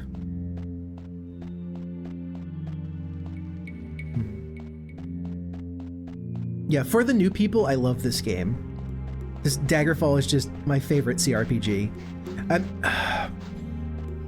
I feel like Daggerfall might be my favorite Elder Scrolls game, but it's hard because the game I spent the most time in was the one I played as a kid, which was Oblivion. But like Morrowind is higher quality than a lot of the stuff in Oblivion. But then Daggerfall is like more open. Like for the way I play Elder Scrolls games, which is basically I wander around and do stuff and gradually a story kind of coalesces out of the wandering. Like for that kind of game, for gameplay, Daggerfall is very good at that. But I understand why people like the more fixed locations, the non-randomly generated stuff of the later Elder Scrolls game. I'm not arguing that it wasn't the correct way to go for it. I do really like this crazy like half randomly generated, half handmade, incredibly too large map. I have gotten myself in a loop and I need to find my way out of it. Just walking up there, is it here? You can go this way maybe? And go this way? Hopefully. This area so far doesn't seem huge. It just seems like I'm getting lost in it. Like I'm not finding a... What are my thoughts on Daggerfall Unity? I am really glad that people are making the game more accessible because yeah, like there was always the thing that people passed around. I first played Daggerfall by like downloading a folder that had like a little install of DOSBox. I'm actually running DOSBox right now, but I'm running it through RetroArch so I can get the cool shaders. But I'm glad that people are doing it. I'm also glad that in the process of breaking Daggerfall down to be recreated in Unity, they've actually solved a lot of problems that people have wondered, like, how does this actually work? And like in the process of doing that, they've basically solved problems, which is really cool. Like we finally know how agility actually works. And the answer is it's super underwhelming. It's just like for every 10 points in agility, you get like a 1% chance of hitting more. So at max agility, you hit 10% more than normal, and that's like way more like understated than the manual seems to imply. But overall, I do like the fact that people are able to mod a Daggerfall. A lot of the mods kind of aren't for me though. There are a lot of mods that really change the game's art style considerably. And I really like the low res look of it. Like stuff that just adds new encounters in the wilderness to kind of make the random stuff more useful, right? Those mods are excellent. And I really just have to like be impressed that there is now a platform for that kind of stuff. But the one that like everyone shows, that like YouTube video where it's basically like, wow, Daggerfall looks like a modern game. Look at this. And it's like, super high res textures stretched over like extremely low poly models. It's like the equivalent of like a too high res of a Minecraft texture pack, basically. I'm not a fan of that look, but absolutely, I have recommended several times this stream that if people want to play Daggerfall, just get Daggerfall Unity. Like, don't be as crazy as I am. Don't specifically emulate a whole virtual machine just to do it. I'm just doing those for style points. Like, it's just cool to me. But absolutely, the average person should play a Daggerfall Unity. And like there was a whole time period for like 3 or 4 years where I was, fuck, that's a spider. I don't have resistance to paralysis. I have critical weakness to poison and critical weakness to disease, by the way. I have created a character that's both very strong and very weak.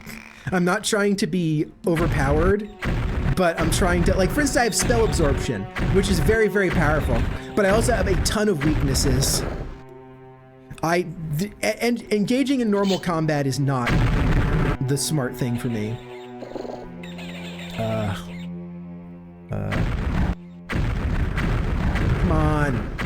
Come on.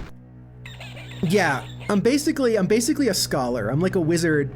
I know some languages, I know some magic. I know how to run away really good, but those are my primary skills. I'm probably not going to use a sword at all this run, actually, even though I know swords are a better weapon. I think I'm going to try to get like a really good Daedric short blade, like a Wakizashi or a Tonto. That's probably going to be my endgame weapon. I am absolutely going to armor up, and once I get the ability to... Nope. No. Once I get the ability to like enchant, I'm basically gonna make my own armor, like make my own Iron Man suit, where I pick all the enchantments that are really good and just like put it on this incredibly protective suit of armor so I can survive combat. But that's gonna both require a lot of ranking in the Mages Guild and also a lot of money to do that. Money is no problem. I will totally just get some money from a bank and then not return it in a province I don't care about. I have the ability to get a ton of gold, but I am currently doing Mages Guild quests, and just for not cheesing it too much, I just accepted the first quest they gave me. And the first quest they gave me was like, go find some imps in a dungeon. So now I'm searching for imps in a dungeon. I totally should have just like re-rolled the quest until I got one that was really easy to do in town. But we're doing this legit today. Oh, I'm gonna borrow a shit ton of money in the Hrothgari Mountains, and then the people who live in the Hrothgari Mountains will be very angry at me, but no one else will give a crap. Because the Hrothgari Mountains is like almost nothing story related. I think literally 0 story related events happen in the Hrothgari Mountains except maybe one dungeon. And like, I don't care, I'm not going to a town. There'll be no guards in the middle of a random dungeon. But that's for later, when I find myself with... Oh man, I thought that was gonna be a skeletal warrior. This is a really cool prop. It's just like an anatomical model. Here's another lever that I don't know what it does.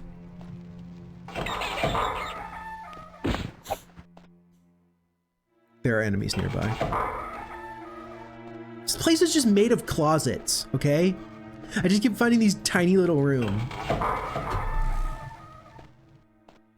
Where is it? I heard it. Oh. It's just, this is a room made of blind corners that's just there to fuck with you. Oh no, that was what I heard. I heard the person's the footsteps, and I was like, where's the enemy? Ooh, holy relic. These are worth 400 gold, and they're only like half a kilogram. But when may enemies spawn when you rest? Yeah, see, that's what I was talking about. There's a lot of like really interesting stuff. I probably need to look that up. Kind of for the purpose of the run, I'm trying, like, I know a lot about this game, obviously. I'm not gonna say I'm like a beginner at it, but I don't want to know too much to where I can game the system. But I kind of want to know all of that stuff after I do this run. This run's gonna be every Tuesday, by the way. I have a weekly schedule that I post on Twitter. And I think every Tuesday is going to be Daggerfall. Every Wednesday is just me playing a new Dreamcast game. Like, I'm currently playing Sonic Adventure for the first time. And I played Pen Tri-Isolon before that, and I'm kind of going through in roughly chronological order. So I'm going from the launch games, and then after I've done it for a while, I'll be playing like the later released games. But at a certain point, I'll just play Rez, because Rez is such a great game. I'll probably just play it out of order. Yeah, not yet, but I do want to know that, because I agree. Like, one of the most fantastic, like, fascinating parts of the Daggerfall Unity is totally just, we actually know how the hell this game works now. People have been saying that, okay, I want you to look at my stats. Here. You are considered hopeless. My understanding is that luck is mostly about dodging in combat and doesn't actually affect quality of loot. So there's no problem with dropping the luck to absolute minimum. Kind of for the roleplay though, I kind of wanted this guy to be very cursed. He's not a lucky person, but it turns out that apparently that's a pretty good strategy.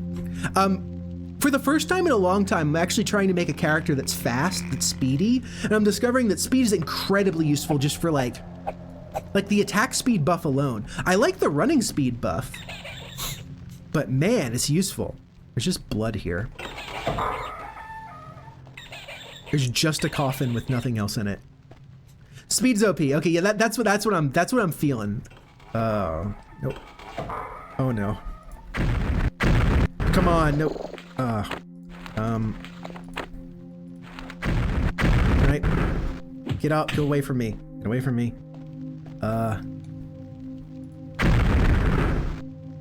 No, I'm gonna... Spider was... Oh, he got flung a pretty good while away. I almost thought he got glitched into the void, because stairs and slopes are very glitchy, especially in the version that I'm playing. Ectoplasm, that's a alchemy ingredient. I don't know how alchemy works, but I'm gonna try my best to actually engage with the potion making in this game, which means joining a temple. And I think I decided that since in the little opening questionnaire, I decided that the god I worshipped was Akatosh, I think I'm gonna end up joining a temple of Akatosh wherever I can find it. See how that works out. That's a very bad helm.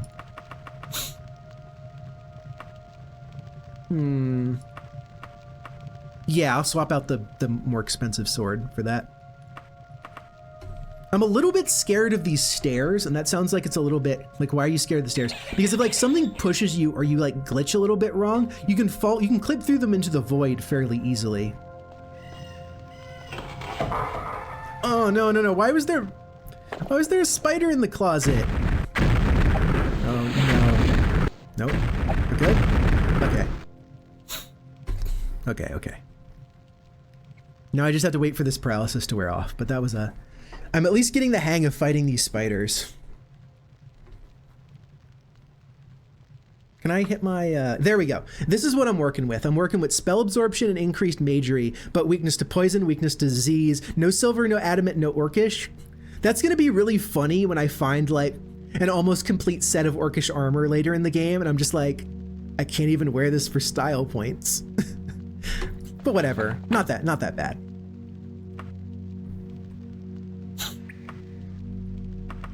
Adamantium also is going to be very funny, because you can just like sometimes randomly find adamantium weapons or stuff before you're supposed to find ebony. I don't think I've ever even seen adamantium though. I've absolutely seen orcish. I've seen like an orcish pauldron and maybe like an orcish cuirass once.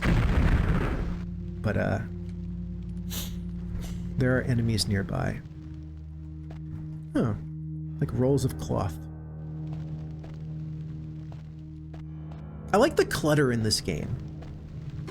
It doesn't make the spaces seem real, but like just little stuff like this, like the cup on the altar. It's enough of a touch that it's neat. Oh, are you a spider or are you a person? I really hope you're a... Okay, you're a person. This is fine. I say as walking in with like almost no health. I'm getting overconfident and I'm gonna pay for that soon. I managed to get the ebony dagger as the starting weapon, so I'm like profoundly overconfident. Ooh. Iron. Yeah, I want like a Daedric Tonto or a Daedric Wakizashi eventually, but it's gonna be a long time before I start finding root bulb and red berries. Those might be useful for potion making, so I'm just gonna... This is getting ridiculous. How many enemies are there in this little corridor that you're not letting me rest ever? Oh, there's a shit ton. And they're all walking around the corner. Come on, stab. Stab. You good? Oh no, yeah. Yeah, that's what happens when you enter into combat with low health. Without really having a good plan for like weaving around and avoiding their hits. But I can just prepare my fireball. Rock around the corner. Do that. And then I can go in for the kill. Yeah, there we go. Oh, I got steel greaves. Steel greaves are way better than leather. And a very bad helmet +1. Yeah. But I'm just saying that the actual like 2D sprites do a very good job of like getting the tone without them having to use a ton of 3D models.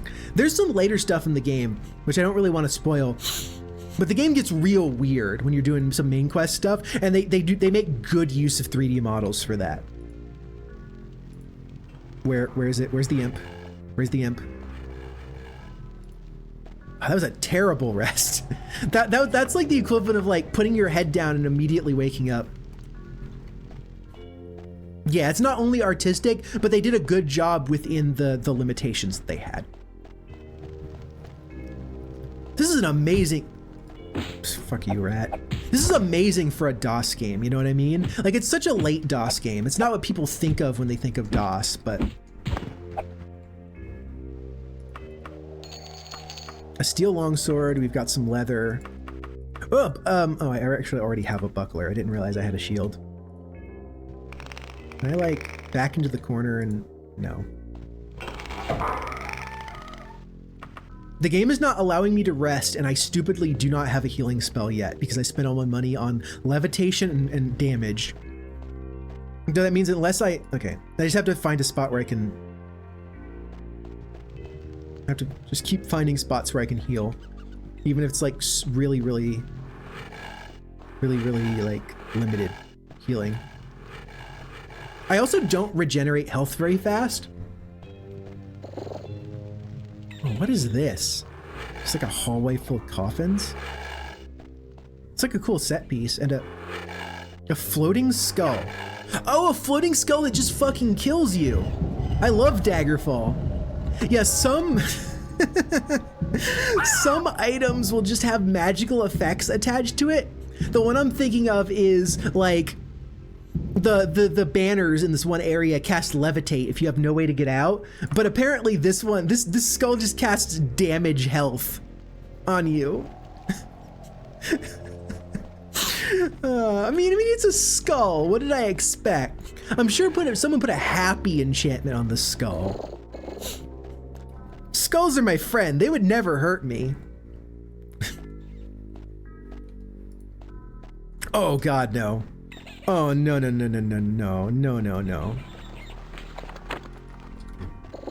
No way in hell. I have like no health.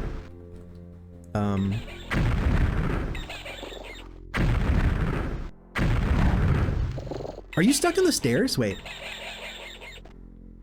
where's the spider? Did he back around the corner or something?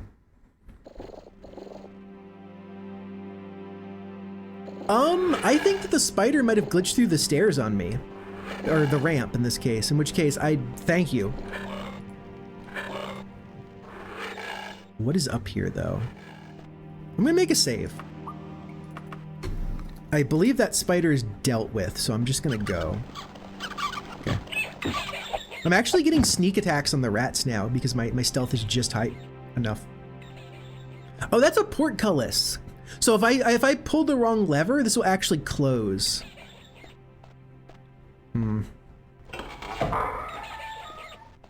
Hey, can I rest? I found an entire new area of the dungeon. Hey, can I rest? Wait. You're a living rat, aren't you? And you just, like, fell into the void. I'm so sorry. It's not nice in the void.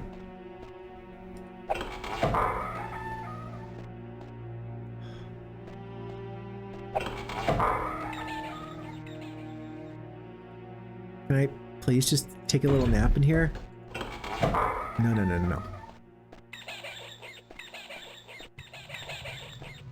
Not in the cards. Me having health is not in the... Imp. Ooh. Oh, this looks nice. Just like the 2D columns kind of make it look a lot nicer. Yeah, no, this is not. Okay. Okay, please let me get more than one... 2 heals.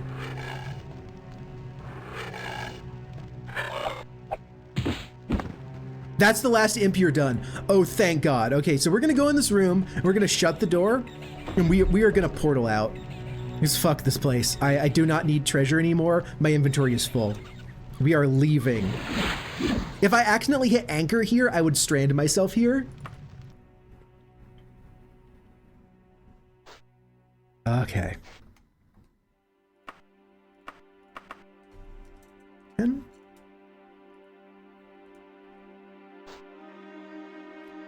once again, the Mages Guild is wizards don't want to wake up early. It's 9:30. I think they don't wake up before 10 o'clock. Whatever. It might even be 11.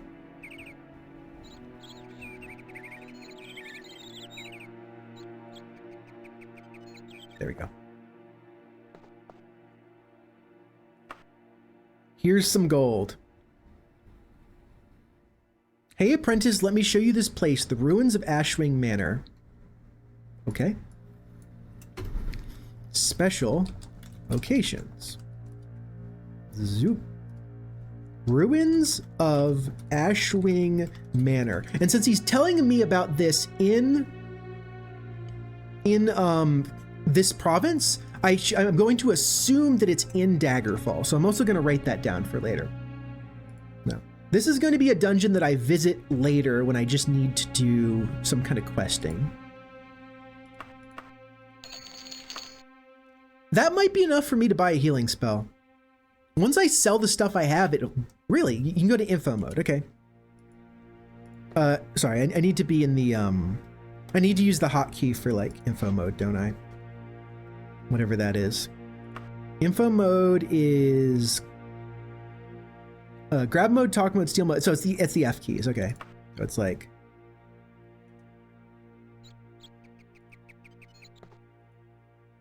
really?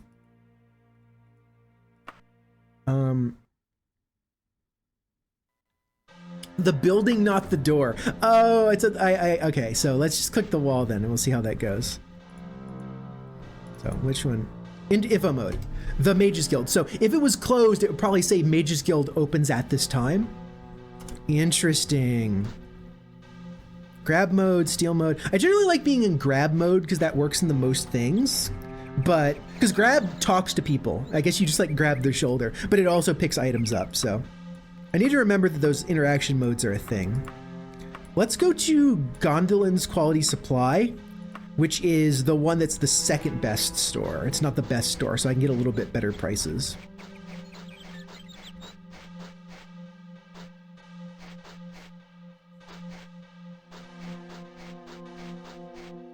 I'm actually jumping for free XP which is a little bit silly to describe. It's like, yeah, I just want to jump better, so I jump to get better at jumping. But that is totally how this game works. I'm also running everywhere to get better at running, because running is actually like,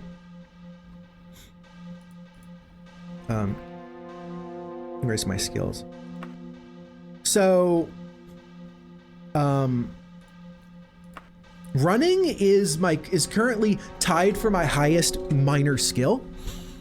Your two strongest, was it like your two strongest major skills, two strongest primary, one major, one minor, are what contribute to leveling. So if I can get leveling up a little bit, like every time I run or get running up a little bit, then running will start being what's contributing to my number of skill checks for leveling. I can start leveling up by running. So that should be useful. Let's sell something. Okay. You seriously, you don't want anything else. You just want the sword. Honestly, I think what we might have to do is head to a different town. Okay, so what we do then is we go to the Mages Guild. We buy a healing spell, and we buy a, honestly, I think healing spells were the primary thing I'm missing. I would also like water walking, water breathing, but like I don't have the money for that. We buy a basic ass healing spell, and then we make the journey to Daggerfall, traveling safely so we don't end up there at night. Remember, the opening sequence was like, hey, Lysandus's ghost is wandering around screaming vengeance. They're not kidding. If you show up in the city of Daggerfall at nighttime, Lysandus will be there and he will not be happy. He'll be there with his spectral army, actually. So I just have to find the guy that sells the spells in this place. It's this guy. I'm technically, depending on how much money I have, it might be a good idea to make training spells. I have 900 gold. I could probably afford some training spells. Let's find the spell maker. You're probably the magic item. Yeah. Magic item dude, that makes sense. Probably upstairs, since I've actually explored most of downstairs. It's sometimes you can tell if a door is exterior or interior by like looking at like this isn't probably an exterior door because it's got like a lock on it. Dang, you Daedra summoning? Yeah. So the way that Daedric quests in this game work is you pay a shit ton of money to one of these dudes, or you like make friends with the Witch's Coven and you just summon the Daedra, and that's how you get the quest. You just do a demonic ritual, and then like Sheogorath shows up. There's teleportation services between Mages Guilds if you want to travel fast. You actually have to know the correct summoning day too, by the way, and you have to like basically follow the rules. And Sheogorath randomly takes over sometimes. Like you're trying to summon someone else and you just accidentally get Sheogorath. And he's just like, hey, you want to have a Wabbajack? And it's like, oh, I was trying to get like Boethia, but okay. Make spells. So. That's not what I wanted to call that spell. I wanted to call it 11. Really? Not just other Mages Guilds. Interesting. I haven't made use of it much, but... Okay, so I want spells that'll help me level up in my important categories. So let's see what we can do for effects. Well, and the easiest way to... Let's see. We need something that would be good for... I'm just going to... Training spells, Daggerfall. Because there's certain spells that like cover multiple different things. So like, let's see. What's the best way to do this?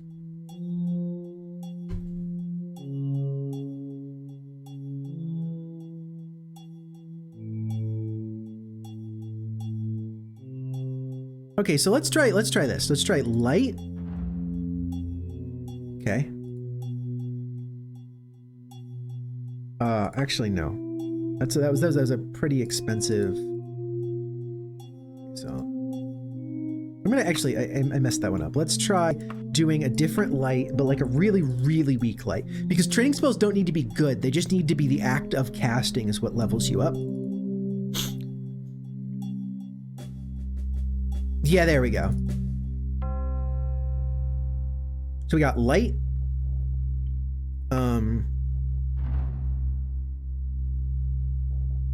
Reaction.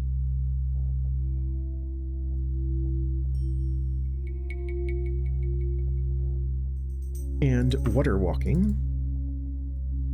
Water walking for the shortest possible time.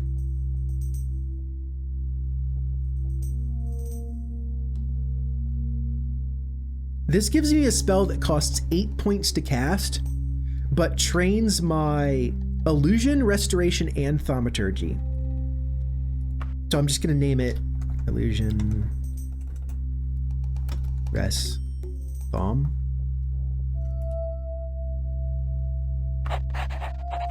The writing noise when you get the spell, I really like it. It's like they're actually writing it into your grimoire. Okay. Now I need to think about what's a good one for... What's a good... So, I have illusion, restoration, and thaumaturgy. So I probably need something for the other ones. I need alteration, destruction, and mysticism. No, I don't want to exit the game. And I'm not sure if I'll be able to easily train destruction, but we'll have to see.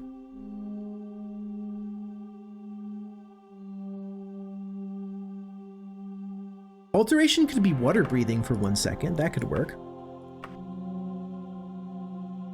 So, water breathing. Okay. And mysticism. What's a good mysticism?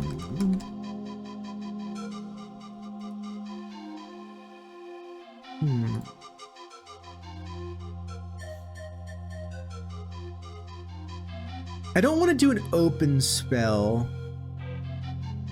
Let's just see what it lets me cast on self, I guess.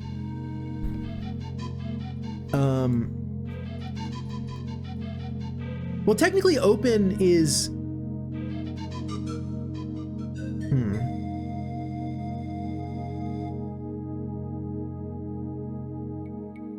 So open is like you cast it on yourself and then you're able to open things, I believe. You don't actually cast it on the door itself. So that works, that works. Now, is there a destruction effect that is self-cast?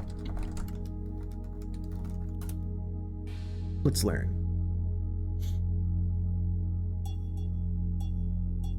Target range, target range, target range.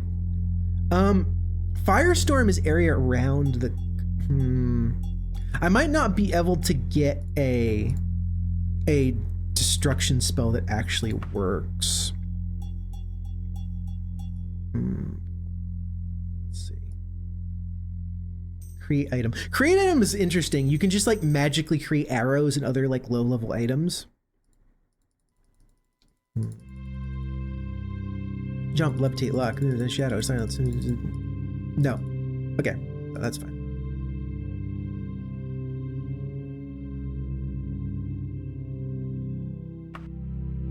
So this is alteration and mysticism. It trains those two things. So now 5 out of my 6 spells, 5 out of my 6 schools can actually be just trained by casting 2 spells repeatedly. And due to the fact that Mages Guild, like leveling up in the Mages Guild requires you increasing your skills, you training in this way is very useful. Let's actually do some of that right now, and then we can go to an inn and rest. So.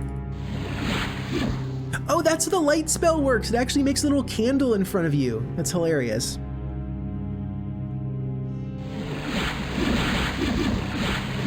Watch my magic just completely drain. Yeah. But yeah, the light spell does actually make a little light, and then it vanishes. Well, it's like time is measured in rounds. I think rounds are like 15-second increments. The light spell is not super useful. It just makes light, but like not in a way that actually lets you see what you're going. This way? I actually just need a tavern of some kind where I can rent a room, and then I can... Tomorrow, I can go and try to sell my other items. 5 seconds real time. Okay, yeah, I knew it was measured in rounds, but how many days do you require the room? 1. 3 gold pieces, absolutely. And you could actually just rest from the directly in front of the NPC, and as long as you have a valid bed, it just places you in bed. Oh, look at all those skill ups. Let's try one more time, because we probably still have some time in this room.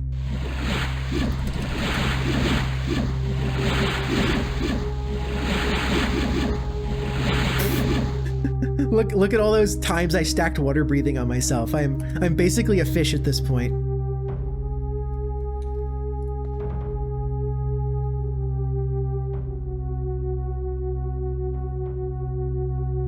What's the time? It is 6 a.m. So I could do that one more time, probably. Without any consequences. Let's try the one that heals 3, though.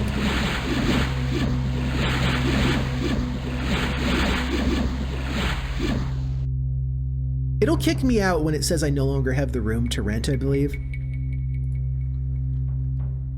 It is now 2:30. Okay, that's a reasonable time to be waking up, definitely, 2:30 p.m. I certainly don't know several people who wake up at that time or later. I mean, some of them have excuses. Some of them are in, you know, horrendous time zones compared to the people they actually want to hang out with, so that's fine. No, I'm talking about people who are in my time zone and still find a way to wake up at like 3 p.m. Yeah, it's not really a problem. Maybe you're just a wizard waking up that late. That's what this game is teaching me.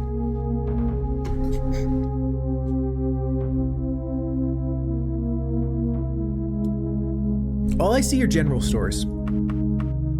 All I see are general stores. Screw it, we're going somewhere else. We're going to the kingdom of Daggerfall. It's fine. It's fine. You're normal. It will take 30 gold, 6 days. Please arrive during the daytime. I hit safe travel. Oh, I see it. Wait. What time is it? Okay. It's 6 a.m. Yeah. I noticed that. I noticed that. That's why I'm hitting enter to make it disappear, but yeah. Hello? These guys freak me out, because normally they walk up to you like that when you've... Ooh. We might have something more important to do than just hanging out in town. I heard about your accident at sea and feared the worst. I've now heard you're alive and well. I'd like the opportunity to meet with you. Allow me to introduce myself. I'm Lady Magnuson, the Emperor's agent in court. None of the other agents know my true affiliation. I'm taking a room at an inn, the Pig and Porcupine, in Broadford. So I need to go to Broadford in the province of Daggerfall and then find the inn called the Pig and Porcupine. She will be there for a month. If you miss this, she will send you one more letter. If you miss that one, the game is unwinnable. You need to go see Lady Magnuson. Otherwise, you will never have an inn with the nobles. You will never find out what's going on. You will never be able to complete the main quest. So I think we're gonna immediately turn around here. It would make sense to actually finish out what I'm doing here, and then we'll go to Broadford, and then what was that? What did you say? You say something? Why do the cats never say anything when I'm looking at them? Maybe they get awkward. Okay, so Daggerfall, the layout I know really well. By the way, compare this to Gothway Garden.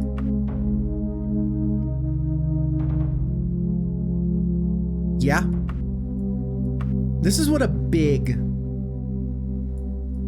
Yeah. Oh, can you actually, like, Lady Magnussen doesn't completely screw you over. You can actually get in through other ways. That's really cool if that's the case. But yeah, no, they really intend you to do it this way. But it's actually really cool if there's other ways you can do it.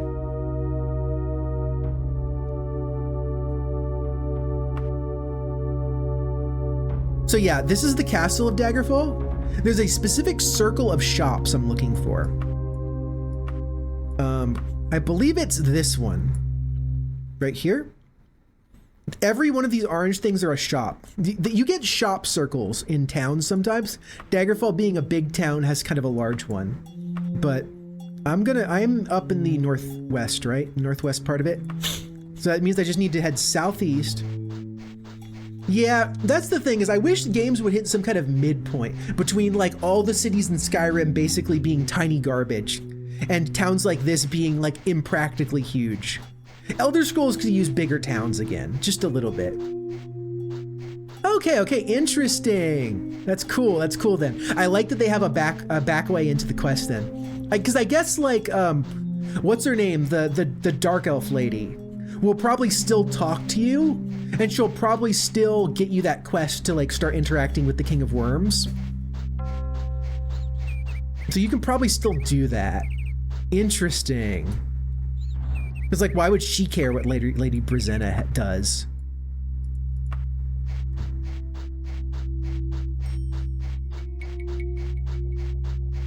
Yeah, Morgaya. In this version, she might not actually be a Dark Elf. Because this is like I don't know what patch this is on. Like in the original version of the game, I want to say she, like, even though her mother was a Dark Elf and like the way genetics works in the Elder Scrolls universe is it's Pokemon rules. The species is determined by the mother, like almost always, unless it's like with the Bretons, for example. Like, yeah, I don't know if I have that patch, so we'll have to see. Let's just loiter. Wait, no. Let's learn. Gonna put it into interaction mode, info mode. Opening from 10 a.m. Hey, that is a thing I did not know. But I'd like to go into this mode. And let's loiter. No. You can technically walk around with the cart. It's not as fast as just having the horse. But lore-wise, she totally should be a Dark Elf, and she looks a lot better as a Dark Elf. In fact, it makes her like stick out more, and you kind of get why she's her own faction, right? Because it's like her mother was, I don't know if her mother was highborn, but basically like the people don't take her seriously. She looks visibly different from everyone around her. It's kind of neat. Everyone else here is basically Bretons. Although not fit for a king, so this is the second best kind of shop. All the shops here are going to be pretty good. I think there's a few really terrible ones though, but we'll have to see. Oh my god, that fucking hat. It's a really good hat though. It's +5. You know, you can't blame me for this.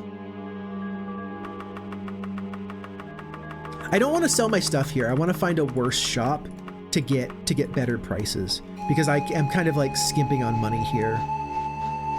Ooh, alchemist. Okay. Right, you're an alchemist, right? Alchemists can sell some pretty interesting stuff sometimes. I wonder if you can buy the statue. No, it's all gonna be ingredients. Oh, I can sell the holy symbol. Get a lot of money for that. What's the most valuable?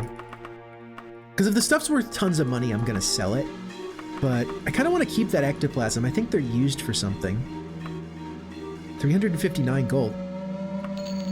Okay.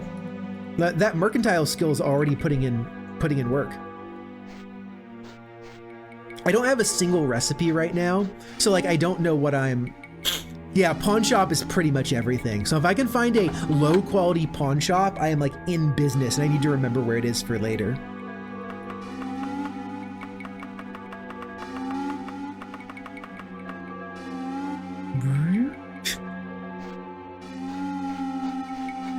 I think I'm gonna cut together my own custom playlist for the next Daggerfall stream.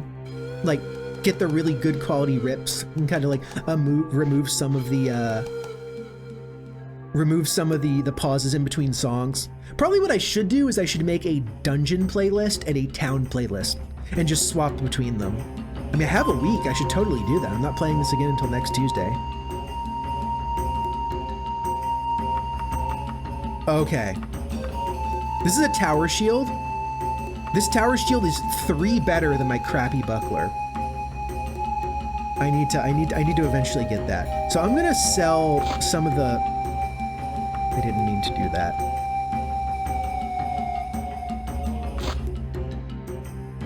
Are those the best? No. That's the best pants I have. So I need to make some space. Actually, more accurately, I don't. What I should do is I should just go outside and like actually use my cart, right? I have access to it wherever I want. Let's just put stuff in my cart. There we go. Problem solved. I would like to buy one tower shield. I think that's what they are. A kite shield? It's a tower shield. Big giant shield, tiny little dagger. It's the perfect strategy. You don't have any better helms. You do have chain greaves though, but that's not as good as my steel. What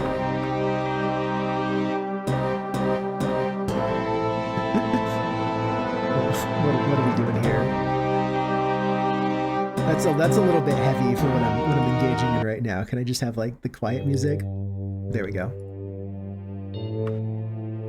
Okay, so I've got some leather gauntlets. That doesn't seem worth buying at all, even though they are technically a small upgrade. Left hand equipped. Okay, so there's a way to switch between what's in your hand. What is my current command for? Switch hand is Y. Okay. Y.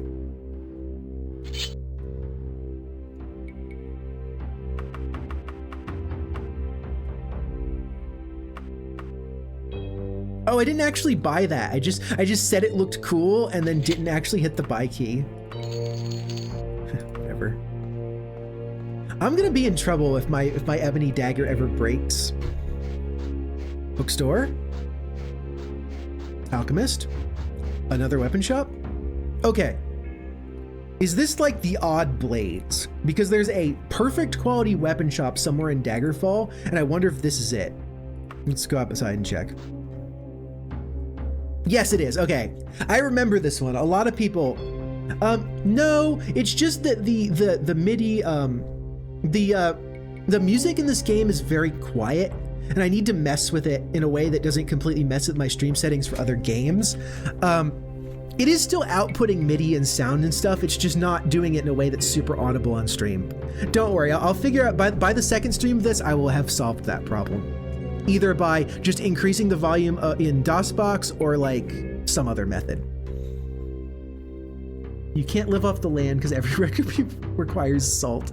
Yeah, okay. The cooking system in Skyrim is fun, but yeah, you do basically cook by just dumping salt on everything you find. The Odd Blades is a famous one. A lot of people know this one because it's like one of the easiest to access have quality weapon stores. So you head in here and you just find all sorts of cool stuff generally. For me, not so much. He won't have ebony stuff. He won't have anything better than that. But like, look, he's got elven and silver, and like I'm level 2, and he already has elven. Is this dwarven? He's got a dwarven flail. That's way above.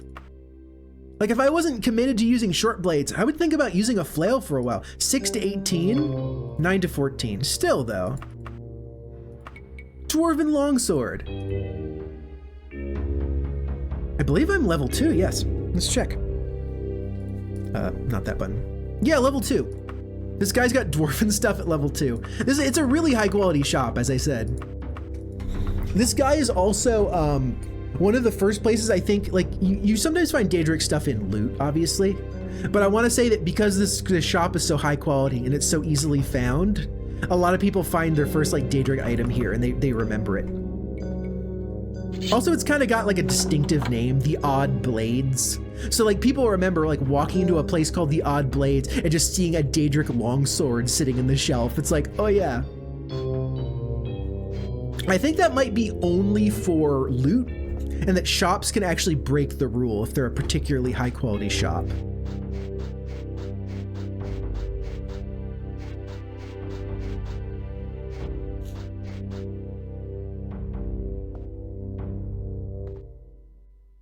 I might end up just unloading my stuff here, honestly. Let's see what we got. You don't want anything I have. Okay. I am not unloading my stuff here. Yeah. You basically need to like deconstruct the game to understand the game, because some of the stuff that the manual says is hilariously wrong.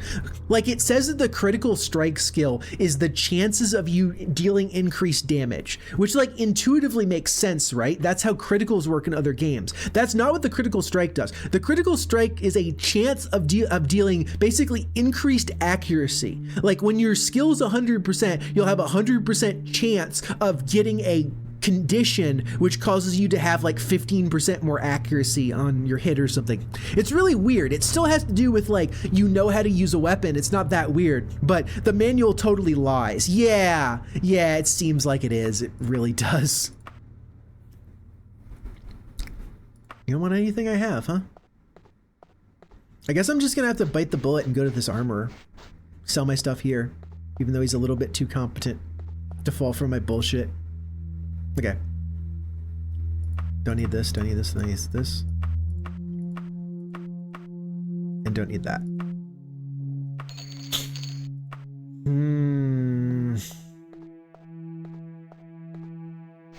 Okay, so here's a good example of what I was talking about with doors before. You see how this door just has a ring pull? But this door actually has a deadbolt, like a lock. If a door has a deadbolt lock, that means it's an exterior door. If a door like looks like this, it's an interior door. So sometimes like when you're like just walking around, you're just clicking every door, you click a door and you find yourself outside, and it's a little bit annoying because you have to come back inside. That's one way you can figure it out. I would like to find the nearest Mages Guild. I believe there are several, but there should be a Mages Guild relatively near to this corner that you enter into. The only thing I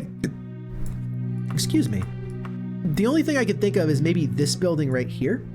Directly to the west of the shop circle has a Mages Guild. It's a guild of some kind, definitely, but don't know what it is. That could be a Mages. You gonna load it?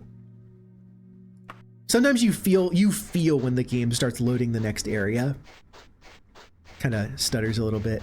That's a Mages Guild. It's got it, or a temple, depending on the area, but that's a temple. That's a temple. Temple to what? This temple is a lot more freeform, suppose. Temple of Kinnereth. Nah, it's not what I'm looking for. Akatosh or bust, apparently. Is that the Mages Guild? That square down there? It's definitely a blue building. Let's check it out. Learning the route of this place is pretty important, but it's mostly... It's noon, okay? I got plenty of time before sunset. I'm not gonna run into Lysandus, I don't think. Is there just a little hedge maze over here? Yeah, there is. It's kind of like a cemetery, actually. It's just a hedge around a cemetery. And a little mausoleum. Can I read it? Cannot.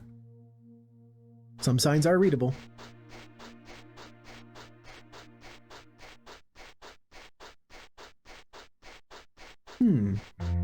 Oh no. Do you mean like kinning a character? Is that what you're talking about? Like where people take like, he's literally me for real. They take that like seriously.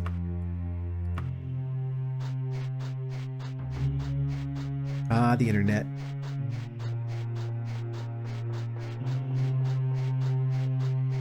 Yeah. Seeing yourself in fictional characters is not weird. That is the point of fictional characters, you know? But Yeah. This is a high quality mages guild. Okay. The little quest giver looks different in this area. But now I have to fight. Wait, you're the greeter. You're the quest giver. What are you? Oh right, this place has the magic item dude right near the door. I quite like that layout actually. Once I'm able to buy magic items. I don't want to waste my money on training right now, even though training is incredibly useful. Wait, shit. Do you make spells? You definitely just make magical items, yeah. And you buy spells. I would like a heal spell, please. What do you have? I kind of have to go through and see what they have for restore health. I can regenerate. That's not exactly the best case scenario.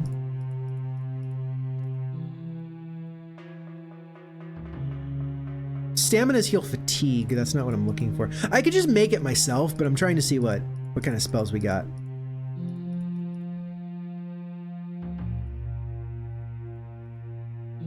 Wait. How much does Cure Disease cost? 900 gold. No.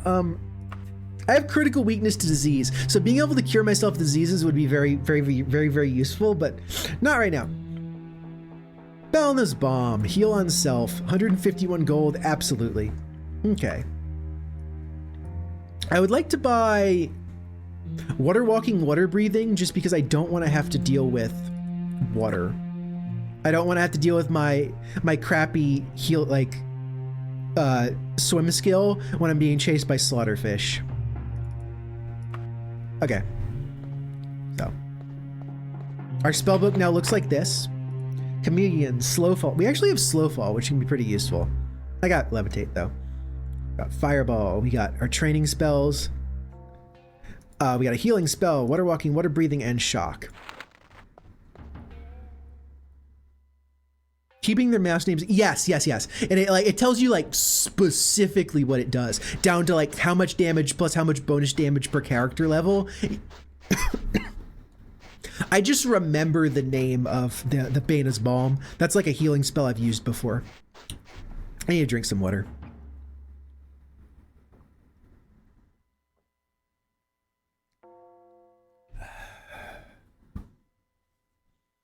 So, let's find Lady Bree. Broadford of Daggerfall. Okay. Broadford. Do you wish to travel abroad to Broadford? Yes.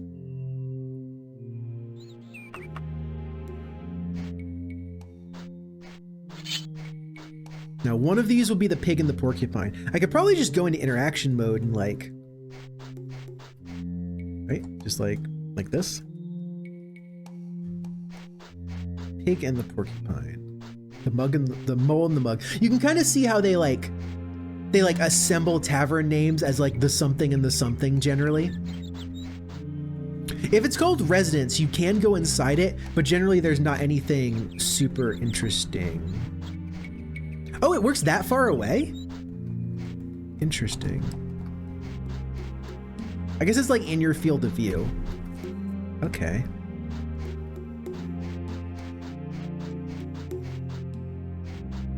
There's a big tavern. Maybe that's it. Even the names of NPCs are actually created from like randomized like prefixes and suffixes. So some of the names are kind of samey and very strange. This house has nothing of value. Okay. Mug and the Mole, the King's Goat. I should probably go over to those two. Those three, in fact. It's got to be one of those.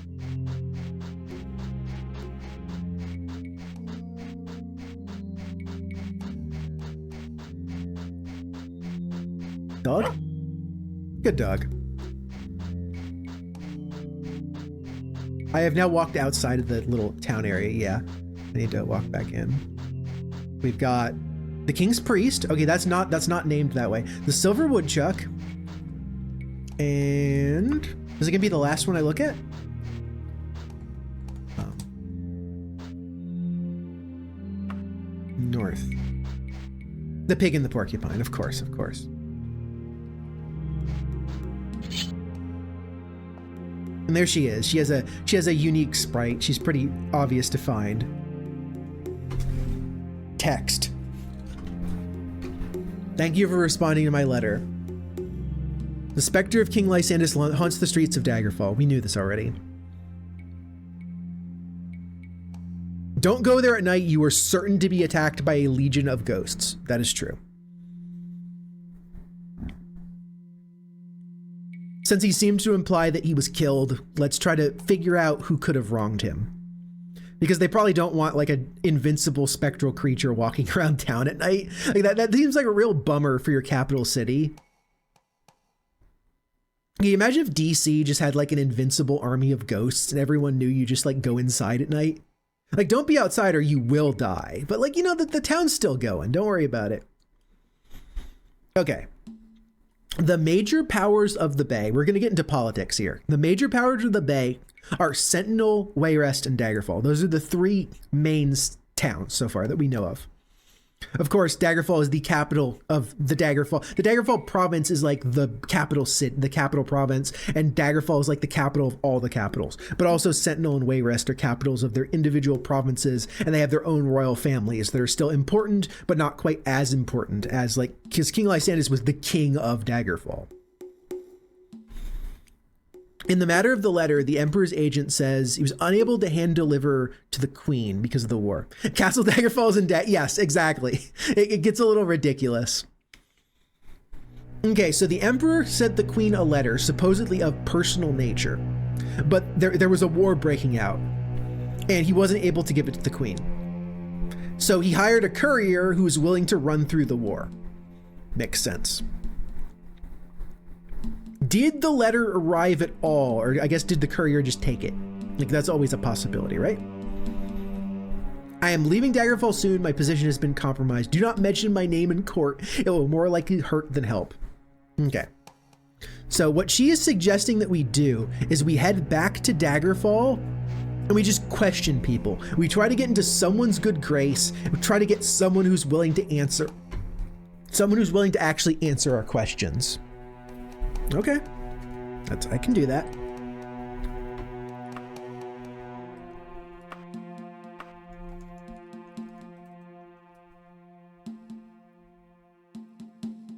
Oh, by the way, a lot of people don't know this. If you right click on this menu, it zooms in. Like it makes it so much easier to select things. Like a lot of people just play the game being like, no, I want that. And it's like, no, you just zoom in. It took me a while to actually figure that out too, it's kind of funny. I just assumed the interface was actually that bad.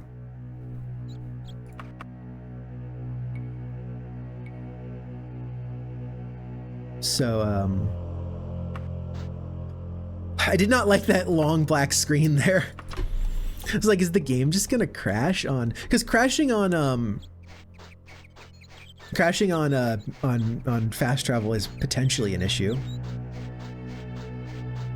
Honestly, like the things I think of with Daggerfall, the weirdness is like falling through the floor or like quests not working correctly. I don't remember, at least in my time playing, I don't remember a lot of things just causing my game to just turn off, which is nice, I guess. We're going all the way over to here, by the way. This is pretty obviously a castle. When you see it on the map, it's something special. Has a little courtyard around it. We're gonna walk right in the front door, and we're gonna attempt to be very polite to whoever we find, and we'll see what we can do.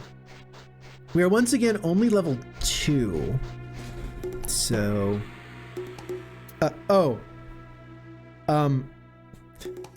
that step I took was enough running experience to cause me to level up.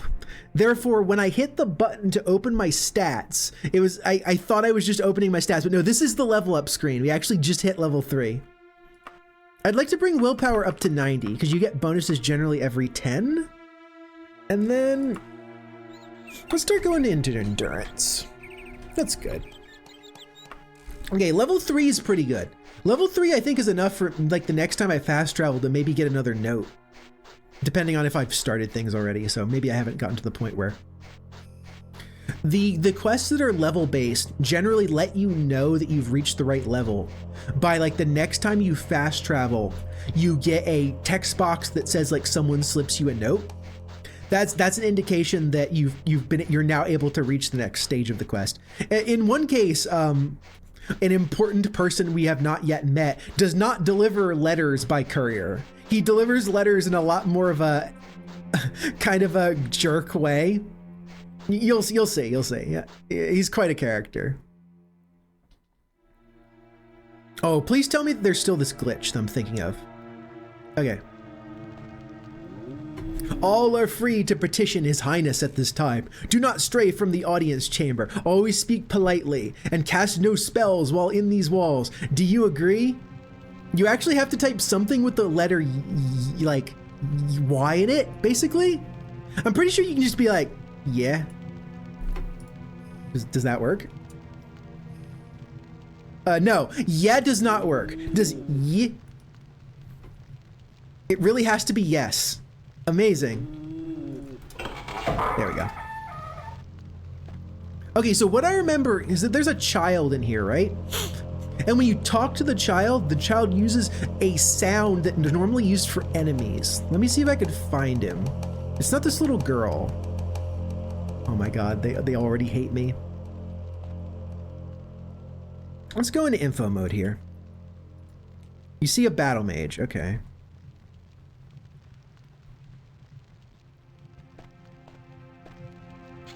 No. I don't have time for your type. Sure, it recognizes sure. That's a pretty good one. Yeah, I don't see the specific child. That might be in Sentinel. Oh. King and Queen. And I don't see many people to talk to, so let's just feels like bad to just walk up to the king, but let's King Gothrid, yeah, that's not gonna get me anywhere. Okay, we're good. My husband's poor grandmother Nulfaga is, well, we're not actually good. Wait till you see what this entails. Is rumored to be in very frail health, her once brilliant mind almost utterly destroyed. She has locked herself in her castle in the Rothgarian Mountains and experience and magical studies with no regard for her own safety. I would like to know of her condition. Yeah, let's go check out Nulfaga. Mother of Ice. The name of the castle is Shedungent. It should not take you longer than 150 days. That's the game giving you an indication of how big Shedungent is and how far away it is. We're gonna have to travel all the way to the Rothgari Mountains, and then we're gonna have to go into this massive dungeon. It's not like the biggest dungeon the game can generate, but it's big. Okay, so since I'm assuming that the game wants me to come back here after I have done it, I'm just gonna make an anchor teleport in here. This might be a problem if I teleport in during like the hours when the castle is closed. I think that would count as trespassing, but we'll see. I might not be able to complete Shedungent this stream, but man, that was an interesting load time. But we'll have to see. We'll have to see how it goes. I will definitely be able to get lost in Shedungent. Well, I think I've got enough preparation. So we're going to the Rothgarian Mountains and we're finding Shedungent. That's not how you spell it, is it? No, it is. It's all the way over there? Way off the map, in fact? It's going to take me 40 days to reach Shedungent, traveling by ship. That's going to cost me 325 gold because I'm having to pay ship passage too. If I go recklessly, it could be a lot faster, but honestly, going to 47 days and dramatically decreasing my gold by just not paying for inns is probably worth it.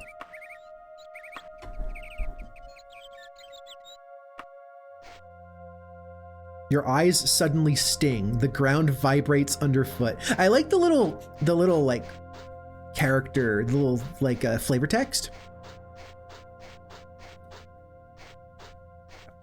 The way these structures work is all doors lead to the same inner place, so it doesn't really matter which door you're going into. It's like, this is actually a building, by the way. It's not just a little hill. They care about Shedungeon. Because Shedungeon is a handmade dungeon. Yeah. I wonder what vibrates underfoot means. So. Oh no. Oh no. I have realized. I have had a realization. There's a type of magic I desperately need in this. I'm gonna reload. And we're gonna see how far back we go. I really want the ability to open magically locked things because I don't want to have to. I don't want to have to do this entirely fairly. So let me just see.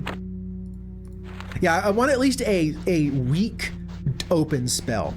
I'm pretty sure because there's like a riddle door and some other crazy stuff in this dungeon that you can totally do fairly, but I want the opportunity to be able to cheat if I can't figure out the actual puzzle. So we'll see how this goes. I believe if I have a powerful enough open spell, I can just go directly to Nelvaga. We'll have to go. We'll have to see. It's a massive castle though. And Nelvaga is like deceptively close to the start, but like locked by a thing.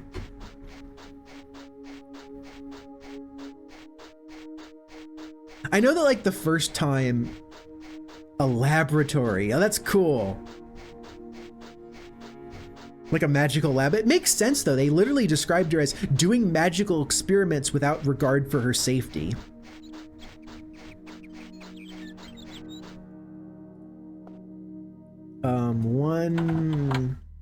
One open spell, please.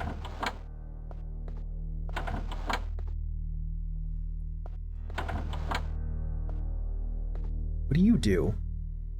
You're a member of the Mages Guild? That's kind of interesting. It's like mages can sometimes look like this in this game.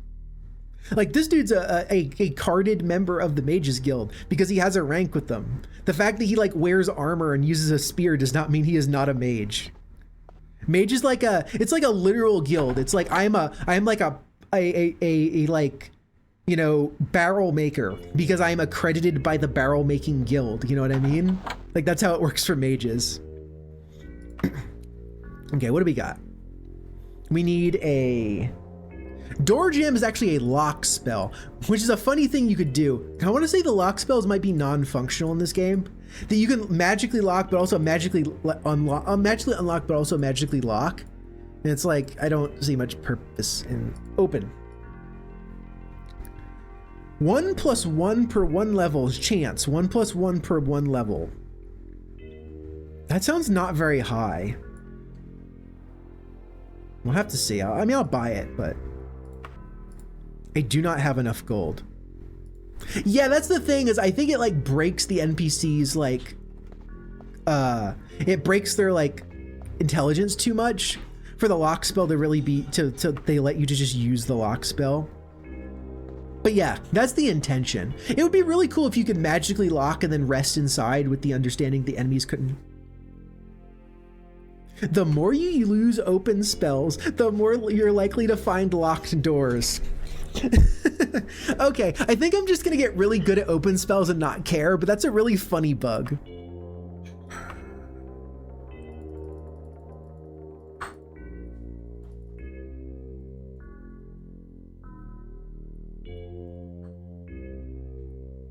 Okay, 1 + 1 per 1 level. 1 + 2 per 1 level. 3, 4. So what I'm doing here is this is the base chance, and this is a number that's multiplied by the number of levels my character is. So this number is vastly more important than this number. Generally, I set this to minimum. So it gets annoying until it, okay. I'm gonna use it here though. So I think I'm gonna make a 1 + 3 per 1 levels chance. I need to name this something. What should I call it? I don't want to call it like skeleton key or something, because the skeleton key is like something you actually get in the game. Breaking and entering.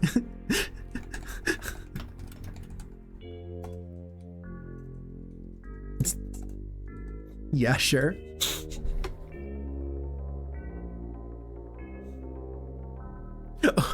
Open door. Just spelled incorrectly. That's actually kind of funny too.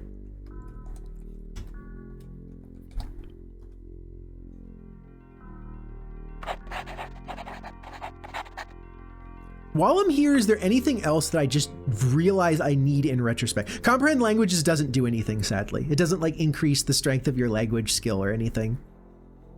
Create item is fun to mess around with, but it seems kind of glitchy. Ooh, identify. Identify is really useful because you still have to pay to use the identify spell, but it lets you identify stuff in the middle of the dungeon. How does identify chance actually work, though?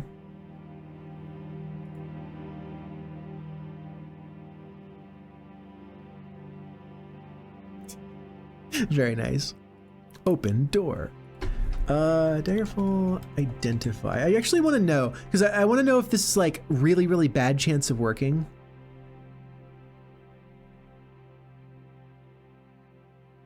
What does the identify spell do?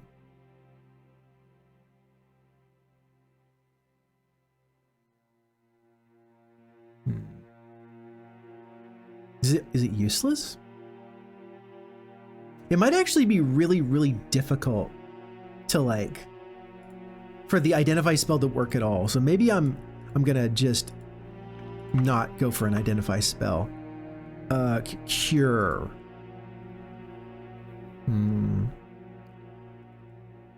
Let's head this off at the pass. This is a low chance to cure a disease. Okay? It's not great. It's better than dying, I guess. What's a good name for cure disease spell? Penicillin. That's like my first info. Like, what would I call this in a fantasy in a fantasy world? This is like the Latin incantation, penicillin.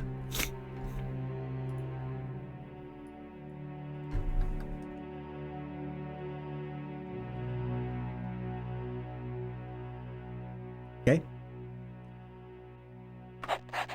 I got a little bit of money left for one more thing.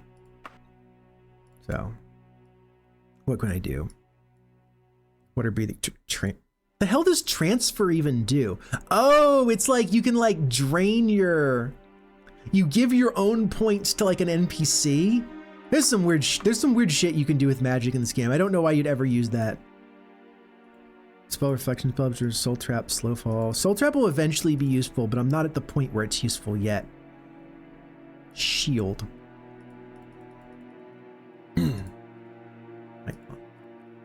Heal. That might be it for now. So let's just leave. We're gonna go outside. Make another save. I'm just gonna make sure that I actually still have the quest because I did reload. You okay, computer? I clicked the button. Oh, I leveled up again. Right, sorry. I'm like, why is this not working?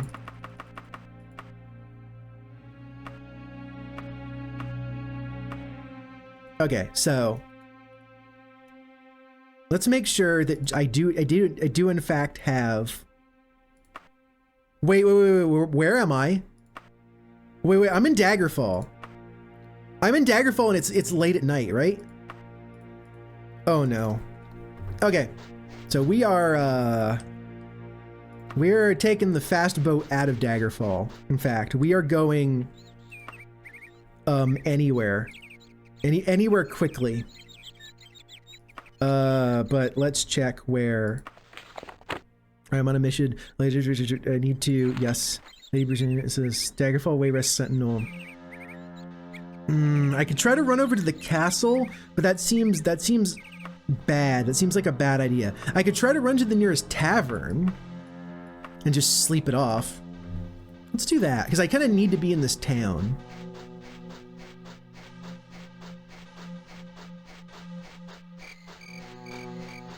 Well, shit.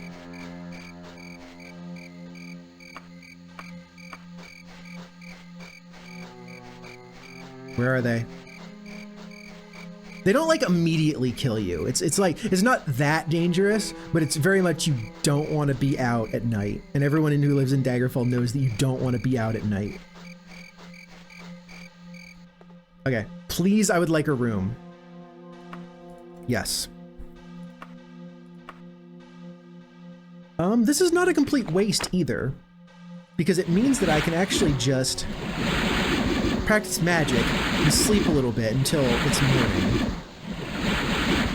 Maybe get some work in on level 4, perhaps. We're going to need at least level 10 by the end of the game, and we're going to want to be considerably stronger than that. Oh, I got a double room. You get different rooms, even in the same tavern sometimes.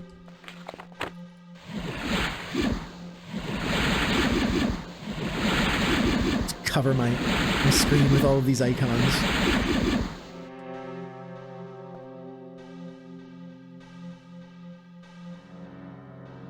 Okay. It is now 10 a.m. The texture warping on that one. Okay. So, let's go find, get that Nulfaga quest again.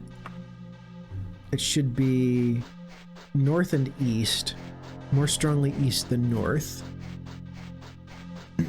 Yeah, we'll get that Nulfaga quest, and then we will go there, and I'll see if I can do the quick finish of it by just like basically using the open spell and going straight through the door that you're supposed to come back out of.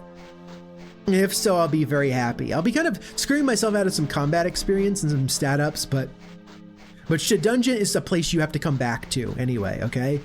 So like, don't worry, we're not completely missing out on Shadungeon. And then after that, I think it's like time to visit Sentinel and Wayrest, and there's a bunch of just different stuff to do. Yeah, this is the yard up to the castle.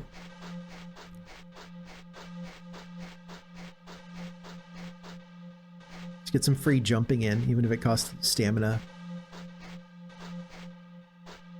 My jumping is, oh geez. If you jump when you're going up a slope, you can build up ridiculous momentum. It's like look at that. Thanks, physics.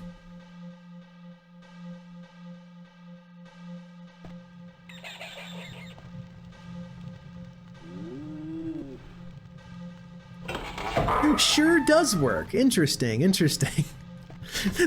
just so dismissive. It's like the guy in like royal livery is like, "Do you agree to by these terms?" And you're just like, "Sure." Seeing the king is nothing special to you. Yes. Yeah. I'm gonna place this teleport. We're gonna make this save, and then we're gonna go on.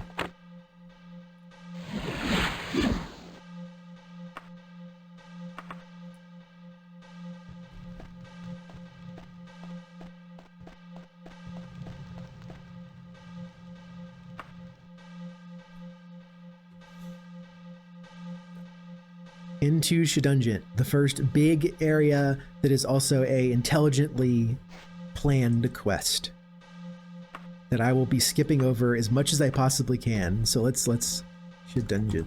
Sorry, Shadungeon is actually not here. Shadungeon is in the Rothgari Mountains, so I was searching in the wrong province.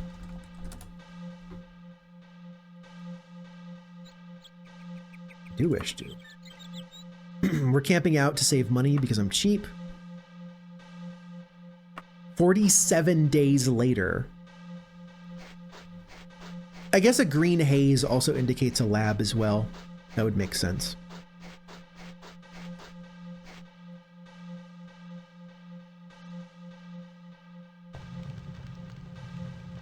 Yeah, that's the thing, is like, I know some stuff about this game, but I don't have perfect knowledge. So like, you will find out in real time if my plan works at all. This is a magically held lock. Okay. Okay. Spell effect failed.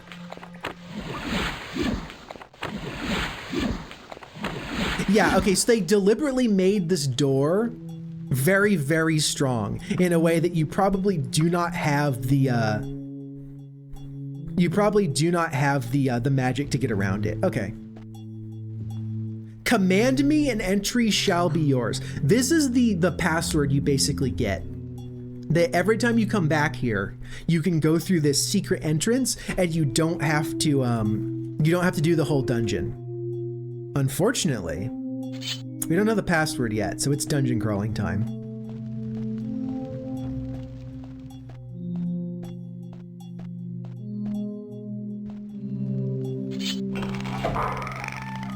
Please no spiders. That's really all I ask. No spiders, no scorpions. I can deal with zombies or something. People's actually great because people drop equipment, and my equipment's not great right now. Ooh, is that a steal? Ah, the light sources, they really make that noise, don't they?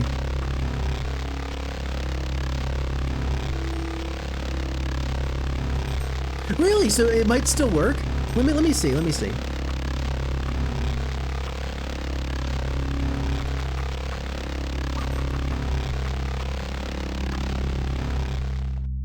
Yeah, these light sources just sometimes make like, some people have described them as lightsaber noises. There was a playthrough of Daggerfall I watched a long time ago. It was like Lethal Feline and Grimmith. They did a playthrough where one of them knew everything about Daggerfall and the other one knew nothing about Daggerfall. And I remember him hearing that noise and going like, what's a Sith Lord doing in there? And that's what I think of. I just think of lightsaber noises now. Okay, so let's try this. It's not a great spell. Okay. So.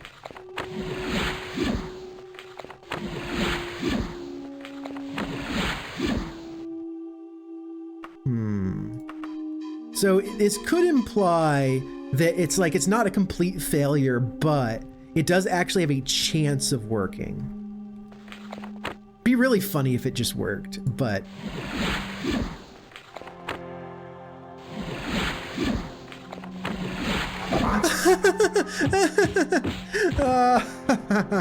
Okay, that was definitely worth trying. Thank you very much. Yeah, I keep forgetting that a lot of things in Daggerfall are percentage-based chances rather than like a succeed or fail based on a difficulty rating.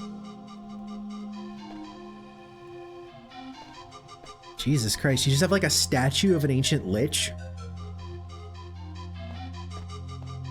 I am definitely saving here. Even if I walk in and something just murders me, I am happy that I got in. Screw you, mage. I have a knife. Why do these people have no treasure? That's so insulting. It's like they nothing, just the robes.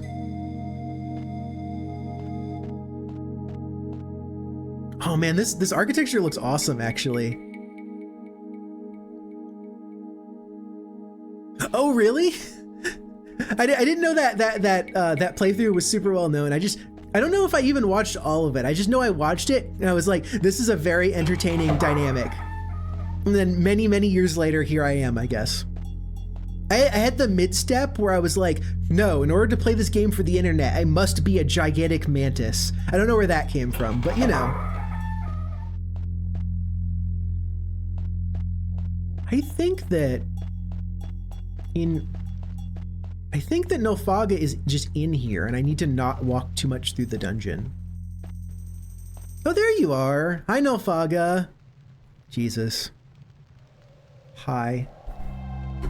United thoughts and counsels, equal hope and hazard, in the once glorious enterprise, joined with me once, now misery hath joined in equal ruin, eternal, eternal, eternal ruin. I tell the door to my soul to shut up. Oh, my dear child, why would thou not listen? Thy ear, thy glorious mortal face, thy throat and the arrow, oh misery. Yeah, I think Grimmith still streams. I think Lethal Feline might also stream now. That's interesting. So we have a crazy woman, but what she's saying is useful to us. you would not listen, and she mentions mortal face, thy throat, and the arrow. So it's seeming like that maybe, because we know, I guess I know, she is related to King Lysandus. And we think that King Lysandus was murdered. He was somehow betrayed in the battle, and that's why he rose as a ghost. So currently, I don't actually know this for real. My understanding is she's saying the method in which Lysandus was killed. Possibly a friendly force shot him in the throat with an arrow and he died. Okay? Also, tell the door to my soul to shut up. That is incredibly cryptic, but that is actually the password to getting in here. You literally, the door is just like, command me, and you're just like, shut up. And then the door opens. I'm pretty sure that's how it works. Wait, DFU. What is that? What is that game? I'm blanking on the abbreviation. No, I suppose we know Nulfaga's alive, so we can. Oh, yeah, sorry. My brain wanted to like somehow get Duke Nukem, like Duke Nukem Forever out of that. And I'm like, there's not even an N in there, okay? Like, what does that mean? So I just skipped over a massive amount of that dungeon with the power of literal magic. Sometimes being a wizard is worth it, you know? And the next time I come back here, I might actually explore more of this dungeon in detail. But as it stands, I'm gonna go back. I'm gonna actually teleport back because I'm a fucking wizard.